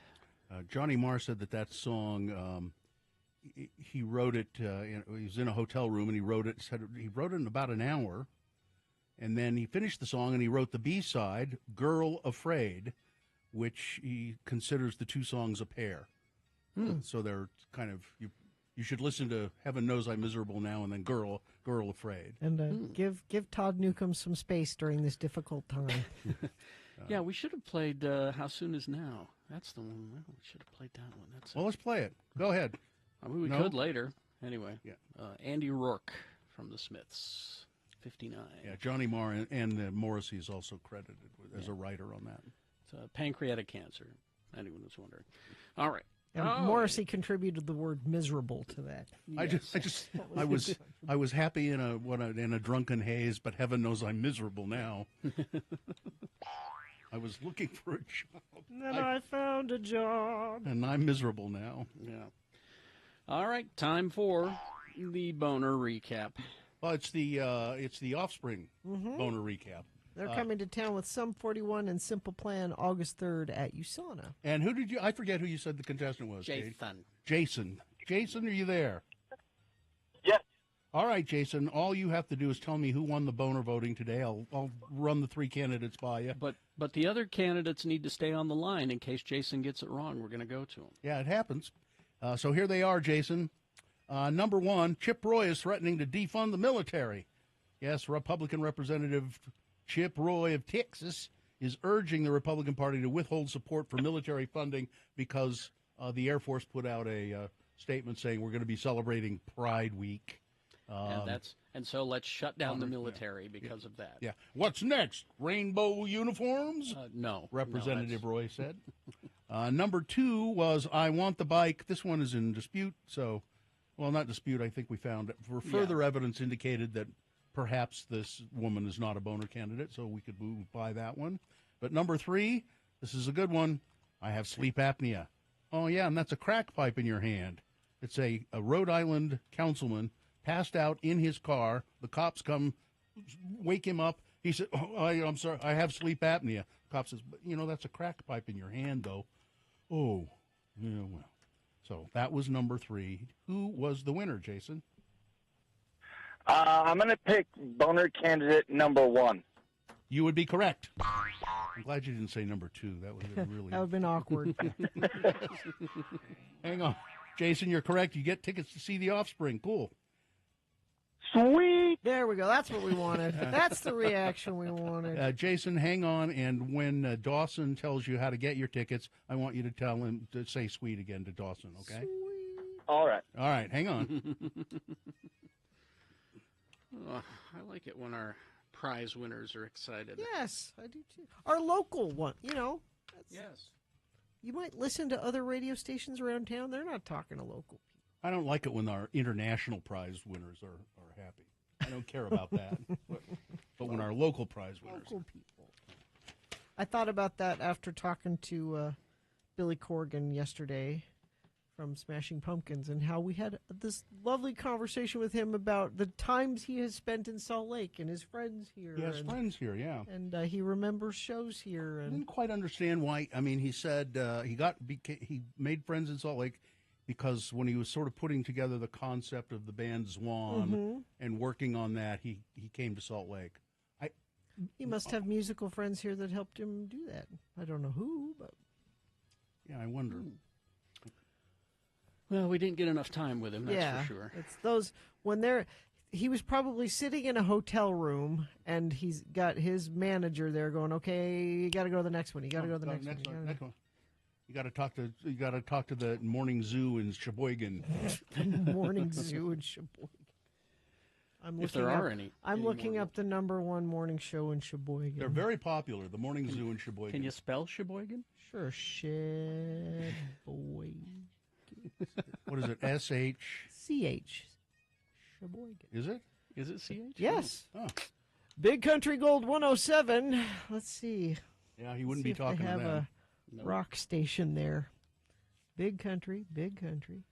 I wonder what market Sheboygan is. What state is Sheboygan in? I don't Michigan. Sheboygan, Michigan. Rock 105, the real rock station. The real rock station. Let's see who their morning show is. It's Cartman in the morning. It's Cartman in the morning.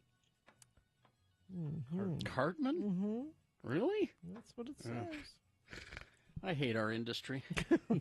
Well, there's less and less of it to hate. That's true. That's true. And, it's funny because our industry is really fighting to keep AM radios in cars because car manufacturers, starting with foreign car manufacturers, are just saying, it's a lot of gear and we don't, why are we putting them in cars? I heard something that they say it interferes with electric vehicles. It does, yes. My electric car does not have an AM radio. And I'm fine with that, frankly, because AM radio has become a cesspool. But it's for the emergency alert system, Carrie. How do you know when there's a tornado coming? I'd listen to FM. Well, no, it's the part of the AM is a superior signal. It goes further and it goes through stuff. Yes, that's true. FM signals will not, penetrate things very well. That is true, but our industry has destroyed AM radio. It's just the programming. It's just crap. It's all terrible. Well, we should bring it back. Let's. You want to move this show to AM radio? I want to No, we should simulcast on an AM signal. Oh, look, our company owns an AM signal that we could simulcast on. Yeah. Oh, that's right, we do. Yeah. And it'd do better than what's there now, I hate to say. I have a real fondness for AM radio. I mean, I do too. Yeah, I like it a lot, and but it is pretty much unlistenable anymore. I can't. Every once in a while, I'll listen to some sporting event on AM radio. But Sheboygan is in Wisconsin.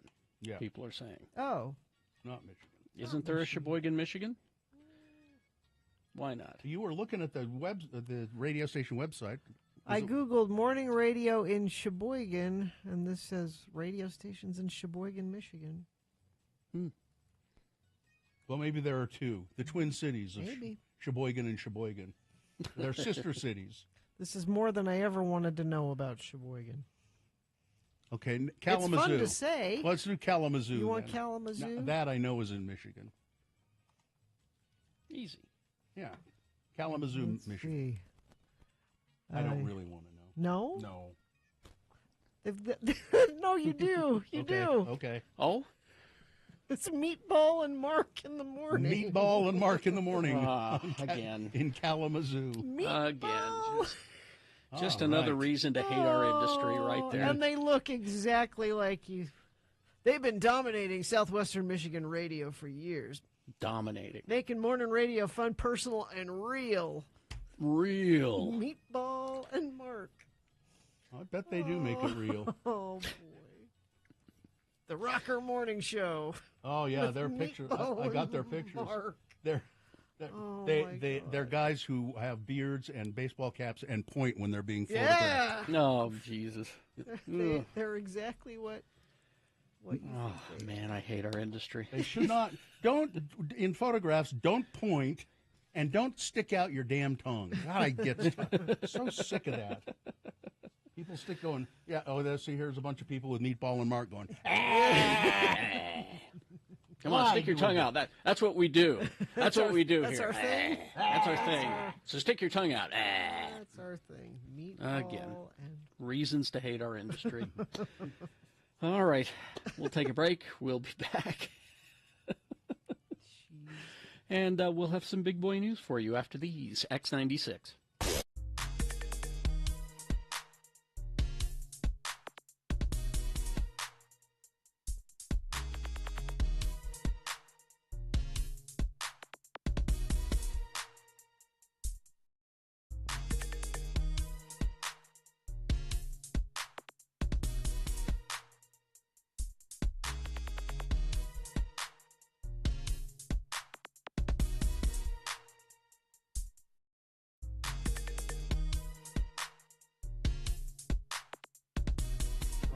It is the 23rd century. So when is Seymour coming? Well, he said he'd be here now. He says he's got some real good stuff for us, stuff that's going to make us some dough. None of his ideas have panned out so far. You said hiring a personal manager to get us some outside projects would be a good thing. I know. You said that we'd start making some extra money. I know. Nothing so far, partner. Nil. Nothing. We haven't seen a dime. Well, Seymour says we're too picky. Says we have to bend a little bit. That's got to be him. Come on in, Seymour. Hey, that's pretty good. How did you know it was me? Well, you said you'd be here at this time, and no one else ever visits us. Yeah, and I could smell your aqua velva through the door. Ah, powerful, ain't it? I love aqua velva. So, Seymour, what kind of stuff have you got for us? Well, first off, let me tell you, everybody wants a piece of your asses. Radio from Hell is hot right now. Hot! It's positively volcanic. Now, I can get you two volcanic gods a personal appearance fee to MC the grand opening of a new artificial limb store at a strip mall in downtown Nephi. How much? How much money? Well, no money. I got you trade for this one. You guys can take your pick of any partial orthopedic appliance you like. If you need full limbs, they want to charge you a little, like cost or something. Well, I think I can speak for Bill when I say we pass. Carrie, could we just put this one on hold? I need to speak with Aunt Esther and see if Uncle Clyde's hook is still busted. All right, that's a maybe. I'll put this one on the maybe pile. Okay, here's the next offer. A big pharmaceutical concern in Santa Quinn. Utah? Yeah, Utah. This pharmaceutical company has a brand new hemorrhoid ointment, and they want you boys to be the spokesman. Now, before you say anything, just listen to some ad copy I was formulating in my head as I rode over here on the bus.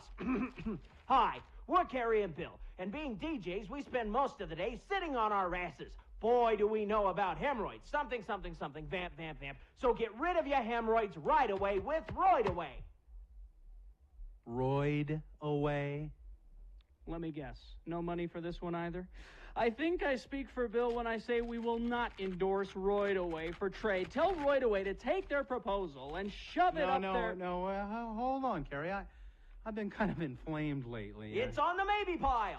Here's the next deal. The mighty Morphin Hell Rangers. You two can morph from yourselves into these guys wearing tight leather outfits and football helmets. Absolutely not. Look at Bill's gut. Do we want our fans to see that gut in tight leather? I think I speak for Bill when I say... Wait, Carrie. Hey, Seymour, is it pink leather? I just love pink leather. On the maybe pile. Finally this. You guys know them little Looney Tune Kids cartoons, Teeny Toons or whatever? Yeah. Very popular. Little Bobby? Huge. Muppet Babies? The biggest. Well, picture this. Carrie and Bill cartoons with the two of you as little baby DJs getting into all kinds of radio adventures at a grown-ups radio station. It's called Hell Babies. What do you say? I want to turn this down, but before I do, let me ask Bill. What do you think? Seymour, would only my cartoon wear a diaper, or could I get to really wear a diaper sometimes? On the maybe pile. Maybe pile, yeah, maybe. Yeah.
X96. All right, 9:19 right now. We have guests in the studio as part of the news here. We have players from the Utah Falcons. Yay! Allie Cleveland and Tina Tella.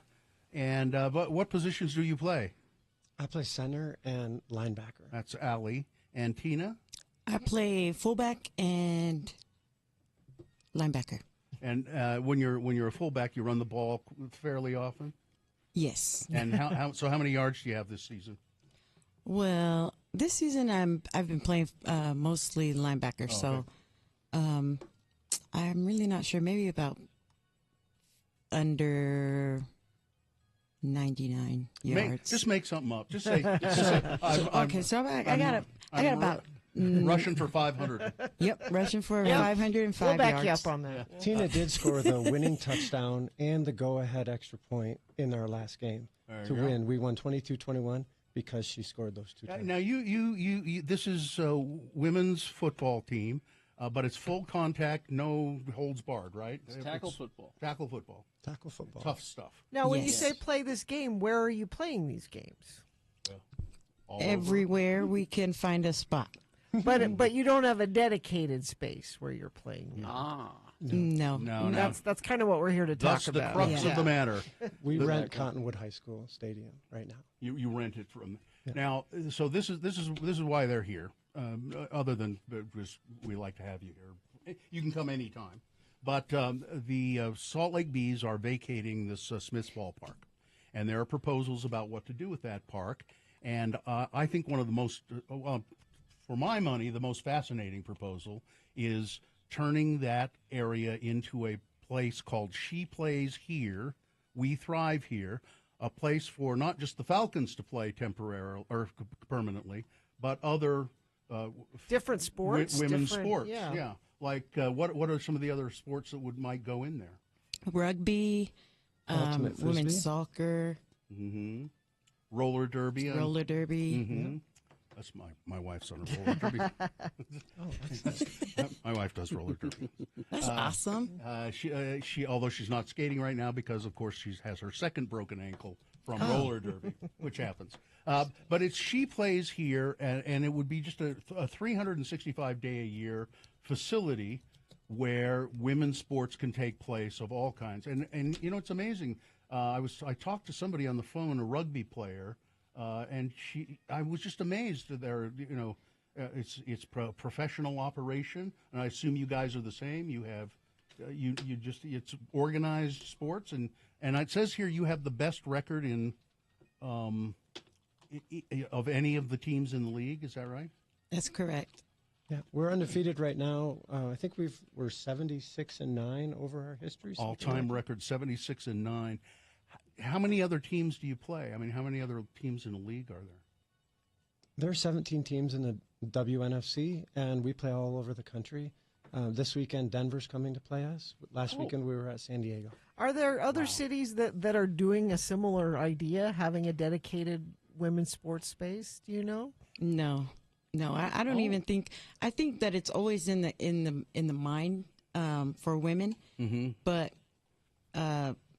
it really just doesn't get pushed forward like it is here in Utah. So we could be a trailblazing place. Like if we could make this happen here and be a model for other places. Absolutely. Absolutely. It's always a struggle to find a place. Last night we practiced on a side lot at Cottonwood because the field was being used for other things. So we're really excited about the possibility that this proposal offers. This would be 365 days a year, and it says here not only sports, but there'd be clinics. There could be concerts as well, cultural events. The stadium would anchor a whole vibrant, walkable neighborhood. Maven, some of you may have heard of the Maven District and women-oriented businesses. They're leading this effort with a lot of experience. Check out what's happening. It's on with Maven on Harvey Milk Drive in 9th South. That's a pretty amazing operation. Now, it wouldn't take a lot to change this stadium to do this, would it? It'd be pretty easy to do. No, I think it's ready to go. We can be in there the next day, from what I understand. So the way this is working is that there are I think there are 3 proposals finalists, 3 final proposals that have been made. This proposal, She Plays Here, We Thrive Here, is you go to. Where is it? Well, I'm on the Instagram page is Her Stadium SLC, and there's a link there. Oh, it's ballparknext.com. Yeah, slc.gov/ballparknext. Ballparknext.com, and it's professional application 1 is the She Plays Here, We Thrive Here plan. So if you vote for that one, these nice people will have a place to play football permanently. Yeah. So that'd be great. We would appreciate all the support we can get. We're just really excited about this opportunity. You say you're playing here in town tomorrow? Tomorrow. At Cottonwood High School? Yes. And what time is the game? 3 p.m. So we hope that we see everybody on the radio, on the news, at home. I mean, there's opportunities to watch it, even online. But we'd love to fill the stadiums and to have that support here in Utah. I mean, Utah is a trailblazing state anyways, I think, for a lot of things. But for women's sports, there's so many great athletes here, and we deserve it. I mean, it's well-deserved also for the Utah Tackles Girls Football League that are coming up. And what an opportunity would that be for them to have their own home here as they grow up in such a contact sport. But yeah, would people be surprised at how many women want to play tackle football? Yes, absolutely. Yes. Well, they're the girls, the teenage girls that want to play. There's tons of them. So it's She Plays Here, We Thrive Here. That's the plan. It's professional application number 1. Number one. So go vote for that one. How long is the voting up? May 25th. You've got until May 25th. That's just a few more days. So go to ballpark. If you just go to ballparknext.com, will it come up? It's slc.gov/ballparknext. Okay. Yep. You'll have to scroll all the way down, but it is the Maven project. That's the one. Yeah. Ballparknext.com, professional application 1. Geez, I just really hope this goes. It would just be an incredible thing. It would be. And when you look at the plan online, too, it looks great. I mean, just the way it's been sketched out. Yeah, and I think that we have the most unique plan out of all 3 of. I mean, each plan is very. It's an amazing opportunity for each project. They have merit, but. Yeah. But you have more merit. Yes. I mean, a lot of these teams are team sports, but the team that's put together to run this proposal is solid from the top to the bottom. Yeah. And there's so much ground support. So it's really exciting to be a part of it. It's an opportunity.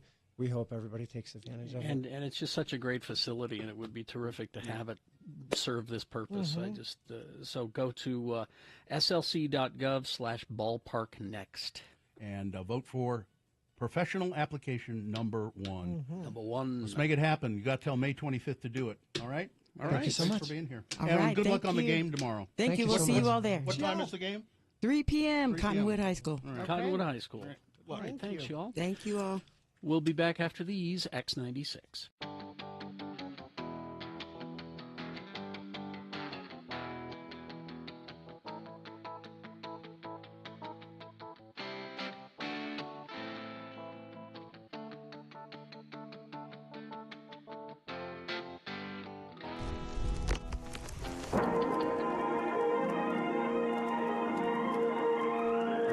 It's often said that people of Utah speak a language all their own. It's a language that's often confusing and even incomprehensible to newcomers here in the Beehive State. So, Radio from Hell presents a handy guide to help everyone understand how the natives speak. It's the Utah word of the day, and today's word is... Moan. M-O-A-N, moan. How is this Utah word used? Well, let's find out by looking into our two Utah simples as they converse, one with the other. Listen carefully for the word of the day, moan. Say there, LeGrand. I gotta say, I am impressed with you.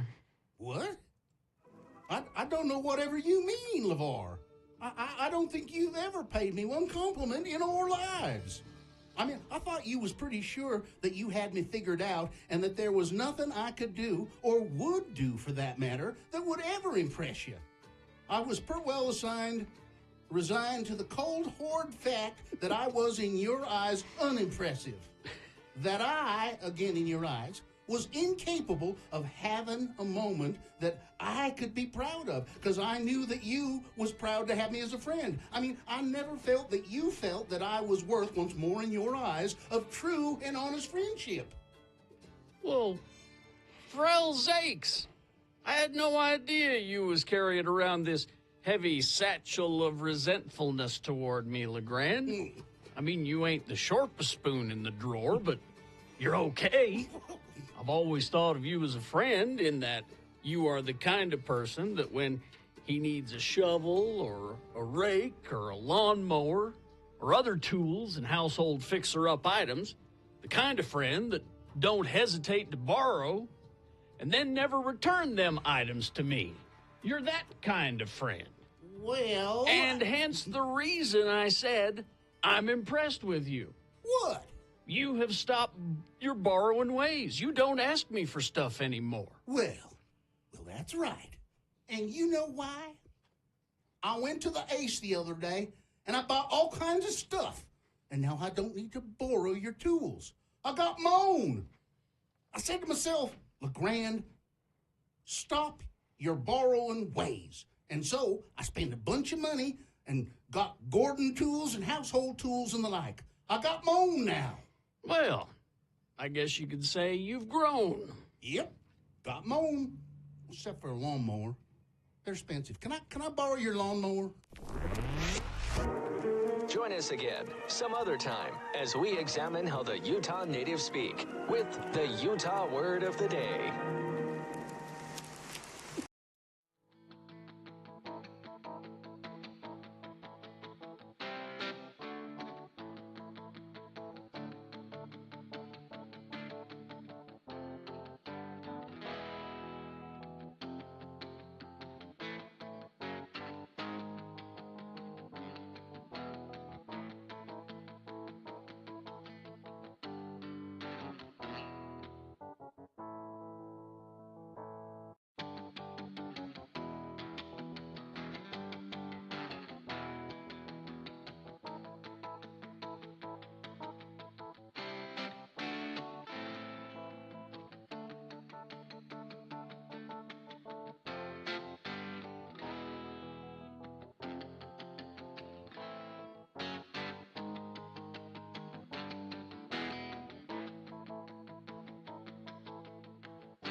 Now, when you hear the next story, you're going to be outraged because I just found out about this, and we I'm, all just did just now. I'm shocked and surprised. So the Golden Spike. Now everybody's heard the Golden Spike and the meeting of the rails at Promontory, Utah, in May 10th in '69. 1869. Thank you.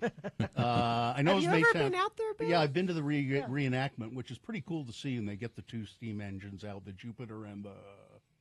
it's just called the 119. One's the Jupiter, though. Right. Yeah. It's the famous photo we've all seen with the bunch of guys hanging out there and the two engines aimed at each other and the driving of the Golden Spike. Transcontinental Railroad, and I like the two yahoos with the whiskey bottle up at the top there.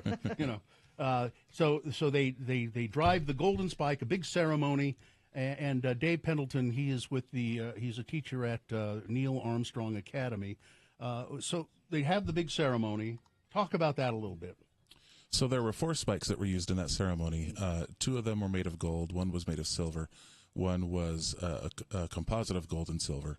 And after that ceremony, the spikes were kind of dispersed across the country. One of the golden spikes. Of course, one of them is here, right? Nope, we don't have any of them. That's the thing. What? That's ridiculous. At least one of them should be here. Yeah, 2 of them ended up in Stanford University. In California. In California, correct. And do we not know where the others ended up? So a third one, the gold and silver one, called the Arizona Spike, and ended up in a museum in New York for some reason. That actually recently sold at auction for over $2 million. Oh, wow. And the fourth one, which was the second golden one, is lost to history. No one exactly knows where it is. It's in somebody's attic. Maybe. Garage or something. So what's spikestoutah.org? What's that? My class has created a letter writing campaign to get as many people from the Utah public and really even across the country to write letters and convince Stanford University to give the golden spike, silver spike, and the hammer that was used on loan to the Museum of Utah, which is being constructed. Permanent loan. Now when you say your Permanent class, explain that. Are these your class here? Who are these people? I've got 3 of my students here with me. What's your name, sir? Tual. And who are you? Chloe and? Jaden. Jaden. And you can all come up around the mic. These are all 4th grade kids, right? Right. So is it fun? Is he a good teacher? Is it fun to learn about the golden spike? Yeah, you better say he's a good teacher. So the letter writing campaign, it's been underway for a while, right? Right. We're actually in the final week of the campaign. It's been going on for about a month and a half already. Next Friday is our letter writing deadline. Have you gotten a good response so far? We have, actually. The public response has been incredible. We've gotten letters from as far away as New York, New Jersey, Virginia. We were featured on NBC News Kids Edition a couple of weeks ago. Cool. Did you guys get to be on TV? Yeah, pretty nice. Radio's better, though, right? Yeah. Yeah. Oh, yeah. They're smart. You don't have to dress up for radio. That's right. Look at us. And the letter writing campaign, it ends when? The 26th? Correct. So what do you want people to put in the letter? Tell them exactly what they need to do. Well, we're just requesting the golden spike and the silver spike and the silver maul, that hammer that was used to tap them in, for permanent loan. We're not asking for ownership. We're not demanding anything. We're just, respectfully requesting that they loan them to Utah because we feel that history that was made here belongs here. That's now you've made this pretty easy for people to submit a letter. You go to the website. Spikes2utah.org. Spikes the numeral 2 utah.org. Spikes2utah.org. Right. And then there's an example, or that you can tell it says what to put in the letter here. Yeah. So there's just a link they can click on in that website to fill out a form. It doesn't have to be a big long letter. It can be just one paragraph. Hey, give us back our spikes. Right. Thanks. How dare you, Stanford? Have you had any response from Stanford University? So we contacted them at the beginning of the campaign just to let them know that we were doing it.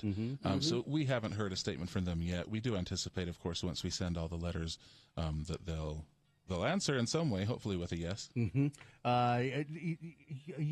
in this letter that you have here, it says you went to are you a foamer? Is that what they call a railroad nerd? Oh, I'm really not, to tell you the truth. Really?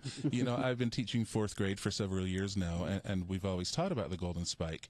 And years ago, when I learned that the golden spike wasn't in Utah, I was surprised because most people just assume that it is here.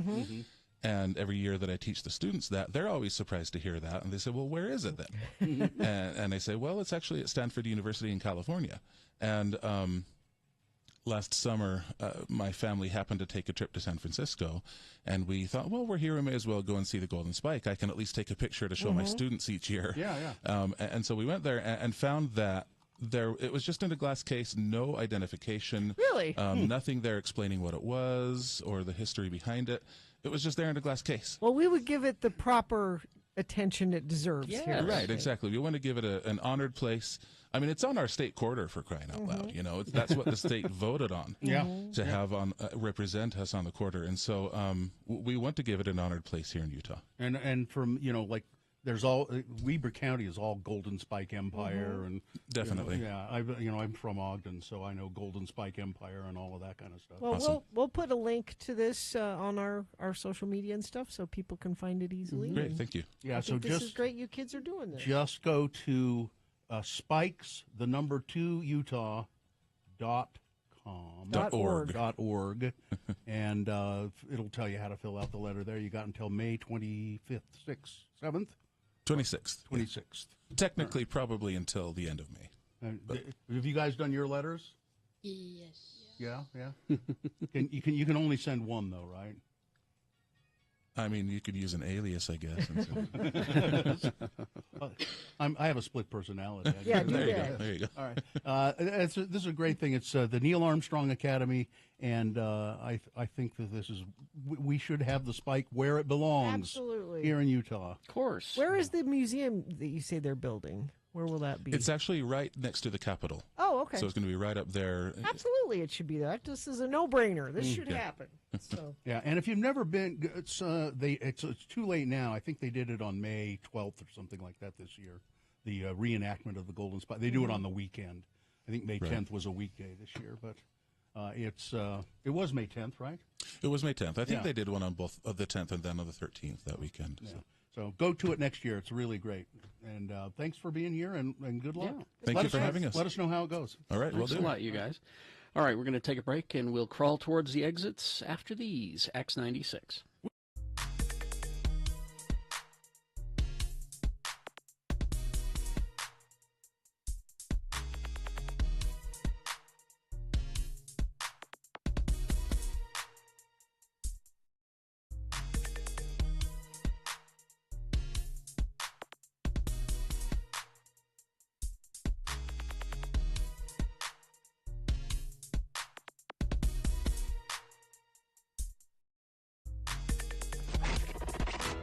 And now, a morsel of murder with Gina Barberi. Radio from Hell on X96. I need to get TikTok. I don't have TikTok. I don't either. But this might make me get TikTok. A woman who was excited to show off her cute vintage find was shocked, I tell you, when it ended up being a case for the sleuths of TikTok. Murder? Paige Nicole posted a clip on TikTok of a brass lamp. She was initially thrilled with her cute find. A lamp? Look at this cute lamp I found. It's a lamp. I like going to vintage stores and buying things. Well, she plugged it in, and when the light shone on the shade, there was a mysterious stain. A splatter pattern, if you will. Oh. It looked suspiciously like blood. Blood. Well, that was unexpected. Nicole captioned the clip. It's been viewed over 6 million times thanks to TikTok's burgeoning hashtag crime talk community. I did not know this was it. You better get on that. You need to be on that, yeah. It boasts over 8 billion views as civilians try to solve mysteries. I'm good at this. Billion? Billion. What? I am good at this. Are there 8 billion people in the world? I guess there are. Yeah. Well, and it's how many views? Like if you watch it multiple times. That's true. Nicole posted follow-up videos after TikTok followers and a family member in law enforcement told her to apply hydrogen peroxide to the stain. The amateur detective was informed that if it bubbles, it's blood and not the spilled soda she had hoped it was. Blood. The TikTok-turned-crime investigator confirmed that the stain did appear to bubble and fizz, meaning it is more than likely blood. Well, she said, I just wanted to throw it out there that I'm not a forensic pathologist. I'm just doing what the law enforcement officer said to do. She informed the local police department of her disturbing find and also reached out to the thrift shop, who said, our donations are anonymous. People just drop off boxes and we don't know where they came from. Or Sure. It's unlikely that the investigation will go any further, especially since it was at a thrift shop for at least a month, meaning multiple people have touched it. Oh, yeah. And who knows? It could be 10 to 15 years old. It could have been, stuck in a shed somewhere and somebody died and the family members, took it to the... Who knows? The trail is cold. We don't know. So this is supposed to be a morsel of murder. We don't know if there's any murder committed here at all. You really doubt there was a murder. It could be somebody cut themselves accidentally and bled on the lamb. No, it's a big... It's not a droplet. Gina, there's no body. There could be somebody with a bloody nose sneezed. No, like that. There is no body. There is no clue other than a stain on a lampshade that may be blood. Please, a murder lamp. We're calling it murder lamp. Murder lamp. And I think someone has gotten away with murder here. That's what I think. I think you're being taken for a ride. That's what I think. I believe in murder lamp. I love murder lamp. Okay. Yeah. I believe in murder. And if you're thinking of committing a murder, might I suggest, dropping off murder lamp at the local thrift store, and they'll never trace it back. You will get away with murder. And if you do that, Gina Barberi is now an accessory to the crime and can be arrested. I'm just asking questions. You're giving advice on how to murder people. Yeah, you need to properly ask the question. What's to stop a murderer from dropping off a lamp at a, I'm just asking questions. No body. Murder lamp. No, there is no evidence at all that a murder took place. Chat room is weighing in. TikTok is spyware. Yeah, that's what I haven't done. The FCC says it's an unacceptable security risk and should be removed from your phones. It's owned by the Chinese, China, looking in on us. So as much as you want to join the murder community on TikTok, it might not be all right. A good idea. I mean, I haven't to this point. But my kids are on it, and I'm sure that if it's spyware, they've already spied on our house. So they know all. I'm betting that you don't know this, but both of your kids are in secret. They're Chinese communists. Oh yeah, I believe that. I bet they are. I believe that. Have they been encouraging you to get TikTok? No, you should get Mother, you must get TikTok. Mother! Our leader wants you to get TikTok. Dear leader wants TikTok. Dear leader wants you to get TikTok, Mom. You want it, don't you, Mom? Don't you? All right.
9:48.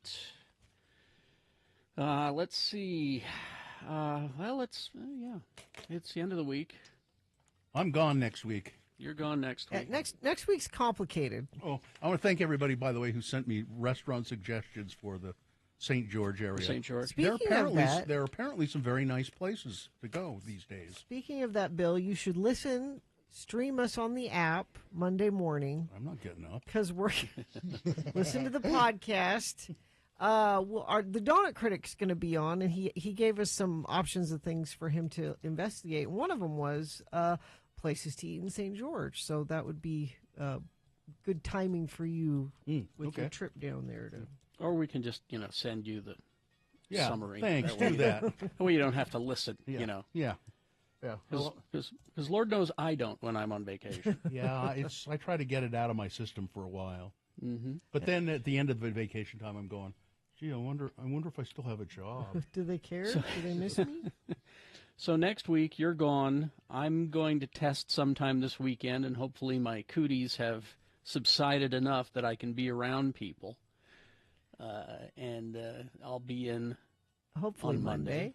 Fingers crossed. And then I'll be here Monday, Tuesday, Wednesday. After the show Wednesday, I'm hopping on a plane and going to one of the most horrible airports in the country, according to a story Bill did earlier, the Jacksonville airport. But I'm taking equipment with me to do the show from there. I'll have Festus with me, and he's saying he can maybe hop on the show with us sometimes. You're going to be doing a lot of hopping. Lots of hopping. Well, he's on crutches, so there'll be. Well, there's no excuse for you hopping on a plane, though. And so that'll be Thursday that you'll Yes. be remote. Yes. And I should definitely be back by then, I would Yeah. think. But then Friday, after much discussion, we've decided that because most of y'all are going to be taking Memorial Weekend early, we thought we'd join you. So. No, you don't need me next week. So next week, if you want to do a boner of the week, maybe Thursday would be the day to do it, Dave. Okay. We could do it out of the 4. Thursday. On Thursday. Okay. You don't want to miss your moment on the radio, I know. It's a highlight of your week, isn't it? So we'll be taking Friday and of course Monday, which is Memorial Day, off next week. And looks like Nick is going to be sitting in? Yeah, Nick is next week. Todd possibly. Maybe. Yeah. Tune in. Who knows who will be here? I think. But one or both of them will. And somebody's asking about Artie. I don't. Artie's on the weekends now. You can hear Artie Fufkin on the weekends here. We'll see. Let's see. Andrew says that you'll be flying into the Randy Macho Man Savage non-international airport. That's from The Good Place. But it is time now for Boner of the Week. That's why Dave is here. Yeah, it's brought to you by Nate Bargatze, the Be Funny Tour, coming to the Delta Center 2 nights, Friday, September 29th, and Saturday, September 30th. Tickets are on sale at Ticketmaster.com. I'm sitting here wonder why Dave's here. It's Boner of the Week. David, are you ready to go? Yep. Okay, and then, so next week you'll be Thursday. And then the week after that, you're gone out of town, right? No, not until July? June. No, June. June. Oh, okay. Yeah, Bob. You can get me by phone. Yeah, he'll call in. Are you gonna? So you'll listen while you're in Wyoming? You have the app. Yeah. Okay. Yeah. All right. Let's do this Boner of the Week, shall we? Number 1 from Monday. This was, here's a man who has no concept of free speech or even what democracy is about, and he's the governor of Texas. That's Governor Abbott talking about Dominion voting systems after reports that Tucker Carlson was fired as part of their settlement with Fox. Governor Abbott took to Twitter to say, we may disagree with others' positions, but we should never try to improperly silence views contrary to our own. If Dominion wants to do business with Texas in the future, they should first answer questions about what role, if any, they played in silencing a prominent conservative journalist. Several things wrong with that statement. 1, Tucker Carlson is not a journalist. Yep. Number 2, Dominion did not silence him. Nope. Dominion didn't say anything about him one way or the other. Nope. Boner candidate number 2 from Tuesday. Is he the best? He's the best ever. Xavier fans have been they've been issued an apology after West Virginia men's basketball coach called them a homophobic slur.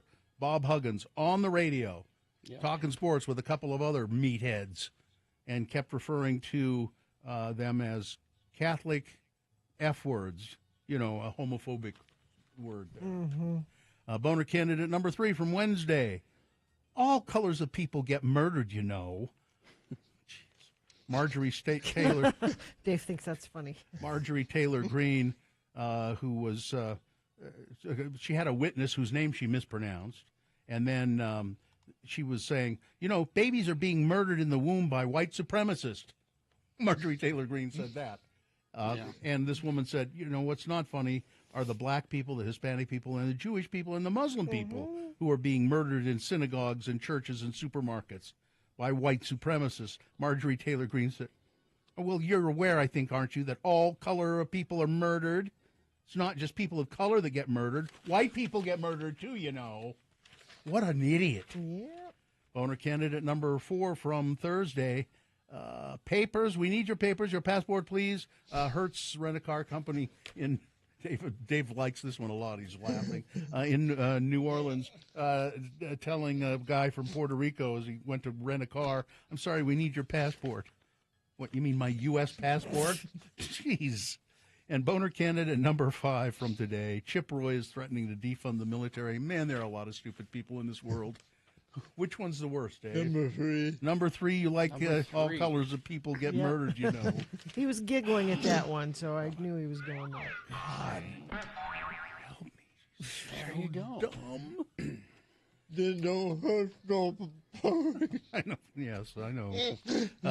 When you see Dave around town, by the way, buy flowers from him. Yeah. He has flowers. Buy them.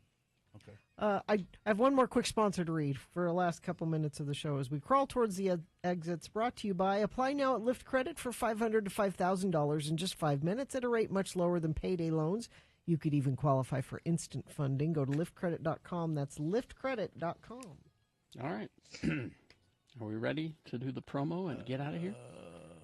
Last thing you got to do. Maybe. Well, yes. One more thing after you get off the air. But I'm ready.